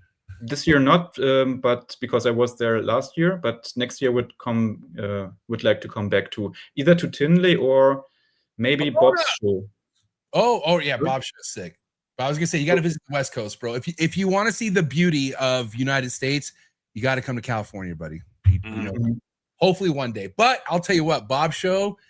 If you want to know something that gives Tinley competition, fucking Bob's show, dude. I'll tell you that right now. Nothing but hitters at that show. Well, there's some lames at that show, I'm not gonna lie. But for the most part, it's fucking top quality guys, for sure. Yeah. I'll say 90%. I want to go somewhere where everyone comes, where I can meet the people and see like very high-end animals. So yeah, dude. Well, let me know when that is. Okay. I can't wait to meet you again. I want to get to hang out with you more in person. I get to go back to traveling next month. So I'll be fucking hitting up all the big shows again. And any chance I get to have Big E come along, he's going to be with me as well. So I can't wait, man. Where can people follow you or hit you up at? Where's the best place for people to contact you? Yeah, so on like all the platforms, like Saltarin, Serpentines, on Instagram, YouTube, Facebook, Morph Market, Threads. I have everything except for TikTok. Dude, your hair game's on point, by the way, dude. Just so you know. That's sick hair. That's the Cuban hair. Yeah, I gotta love it. All right, guys, do me a favor. Go give Andi a follow. Support this guy. Seriously, man. Force to be reckoned with. What up, Emilio? The German Cuban hermano. Hey, great to get to know you, bro. Yeah, man. But yeah, guys, go give him a follow. Thanks. Looking forward to have you back on. But it's a wrap for Andi, ladies and gentlemen. Give it up. Thank you, guys. Thank you, Andi. Hey, enjoy your evening, man. Thank you for coming on. Same to you. All right. Bye-bye. See you later. All right. Great episode, man. I just can't stop thinking who the fucking person was here in the United States to send him that false het puzzle chocolate. Dude, that's a terrible situation of, my God, terrible IDing, terrible customer service. Yeah. Hopefully, they take care of them. But it goes to show everyone out there, be careful. I'm gonna laugh. It's gonna show the power of this podcast. But I'm gonna laugh if Andi texts us tomorrow saying, "Hey, guess what? I got a replacement." Or something, right? Because I'm telling you, bro, I'm gonna do my homework on this. I'm gonna fucking find out. And so, but yeah, man. Also, I want to say shout out to Justin Ozark, man, the real Bambino King. All right, that's the real deal. It's not that little fucking Weenie Mills, okay? Little piece of shit. Don't fuck with my man Justin. And it goes to anyone out there, dude. If you're doing people dirty in this fucking hobby, we will find out about it. All right. And I told you, this grill right here that I have it stays hot. And we will cook your asses whenever we can, dude. Fuck that shit. Emilio does this for a living. I do this for a living. You're not gonna fuck people over in this hobby, dude. Seriously. So anyways, man, I think, you know, people like Andi, anyone shouldn't get taken advantage of like that, you know. So it kind of does get under my skin a little bit, and I'm sure it does for you too. Especially Emilio, think about all the people you take care of and how important that is for you to take care of your people. You know what I mean? Yeah. Because this game isn't a joke. Like, this game isn't a circus. This game has fucking put food on so many people's tables and has changed their lives. So whenever a piece of shit like this is brought up, dude, we don't fucking fuck with that shit, dude. And like Amanda says, karma will handle everything. Karma always handles everything. Sometimes karma gets handled by we finding out and we fucking doing something about it. So plus, you know, we all laugh at the fate, and we're all laughing. We're all joking about it, and we're gonna ensure that you don't do business in the future. Yeah, pretty simple. That expiration date, it's gonna be like spoiled milk in the fridge, dude. Trust me. It's gonna get chunky and it's gonna get smelly around here if you don't fuck around. If you fuck around, you know what I mean? Yeah. Big E, appreciate you guys. He won't be here next Monday, so I have to think of another cool episode to highlight Big E while he's gone. I'll bring some homies on. I'll think of something cool. But yeah, have a good show next weekend in Utah. Guys, please go be a part of the V Unit on Instagram. Please go subscribe to his Patreon. If you really want fucking good advice that takes you to the next level, Big E all day. All right, but give it up. It's a wrap for Villarino Reptiles, ladies and gentlemen. Guys, all right, brother. All right, later, man. All right, guys. Hope you enjoyed that episode. Shout out to anyone in Europe who tapped in. Shout out to anyone out there enjoying this early day podcast in the United States. Please hit that like button, hit that subscribe button, hit that notification bell. Select all. You'll be reminded of every podcast release out of this network. All right. I got to go, man. I got a late day waiting for me. Time to hit the gym. You feel me? But guys, don't forget, Monday through Sunday, brand new episodes every day of the week right here on this fucking network. The only network to give you brand new episodes every day of the week. Shout out to the sponsors. Find all the links in the description below. That's all we have in this episode. See you here tomorrow for On the Tree Tuesdays, and I'm out. Sorry for the interruption, folks, but a quick word from our sponsors. Shout out to tonight's sponsor brought to you by ZoomEd. ZoomEd is proud to be supporting the Trap Talk Reptile Network. At ZoomEd, reptiles are our passion. For over 48 years, we've been creating premium foods, supplies, and habitats for reptiles and other exotic animals. We're a company made up of hobbyists that test our products on the hundreds of animals that we care for here every single day. Whether you're an established breeder or a first-time hobbyist picking up your first ball python, ZoomEd has you covered with everything you need to keep your animals happy and healthy. I'm excited to talk about this new product with ZoomEd called the Slither Sense. It is a remote temperature and humidifying monitoring system, which we all know how important temperature and humidity is to your reptile. And for you to have remote access to your temperature and your humidity in your reptile room could really, really be a game changer for the longevity of you keeping reptiles. So guys, make sure you check out that product. Find the link in the description below. Click on it right now. Give me your feedback in the comments below. Let me know how you're liking a brand new ZoomEd product. If you're in front of the line, cutting edge, high-end ball python projects, you don't want to miss this. Shout out to Teresa and shout out to Devin over at PRAGUE MORPHS, the heaviest hitters out of Europe, currently in the ball python game. If you're into the double, triple recessives such as puzzle, hypo, and other amazing recessive, incomplete, dominant projects, and make sure you head over to PRAGUE MORPHS right now on Instagram. Check them out on YouTube. You can find all the links in the description below, and many more updates with RGI and PRAGUE MORPHS to come. So again, thank you so much, Devin and Teresa over at PRAGUE MORPHS. Cannot wait for many more collaborations. Shout out to tonight's sponsor, and that is Jersey Guys Balls, father-son duo who are just slaying it in the ball python game. If you're into Sunset, if you're into Monsoon, if you're into Puzzle, this is the page you should be following on Instagram right now. Jersey Guys Balls are invested in some of the highest and most exciting projects in the ball python game today, such as Tornado and many other genes like Cosmos. So again, make sure you go check them out on Instagram. You can also follow them on YouTube, and definitely go give them a follow on MORPH Market. You can find all the links in the description below. And again, thank you so much, Brett, and thank you, John, over at Jersey Guys Balls. Shout out to tonight's sponsor, and that is CLTCH, the #1 organization app in the ball python game today. Also, tonight's episode is brought to you by Canova Reptiles, the biggest world industry leading ball python company in the hobby, in the industry. So excited to announce this partnership with CLTCH and Canova Reptiles. No name that needs an introduction. As you guys already know, if you're looking to invest with the best, Canova Reptiles is the way to go. And again, if you want to be organized, if you want to be ahead of the game, there's no better organization app in the ball python game than Clutch. Thank you so much to the entire Clutch team. Thank you so much, Canova and the entire Canova Reptile team. Please continue to keep doing what you're doing. Nothing but inspiration, nothing but excitement coming from Canova, Reptiles, and Clutch. And I'm excited to have more information to announce to you guys here in 2026. Thank you so much, Clutch and Canova Reptile. Shout out to tonight's sponsor, and that's the one and only Morph Market and Morph Market Shipping. One of the biggest exciting things about the reptile hobby over the past couple years is Morph Market Shipping taking everything to the next level.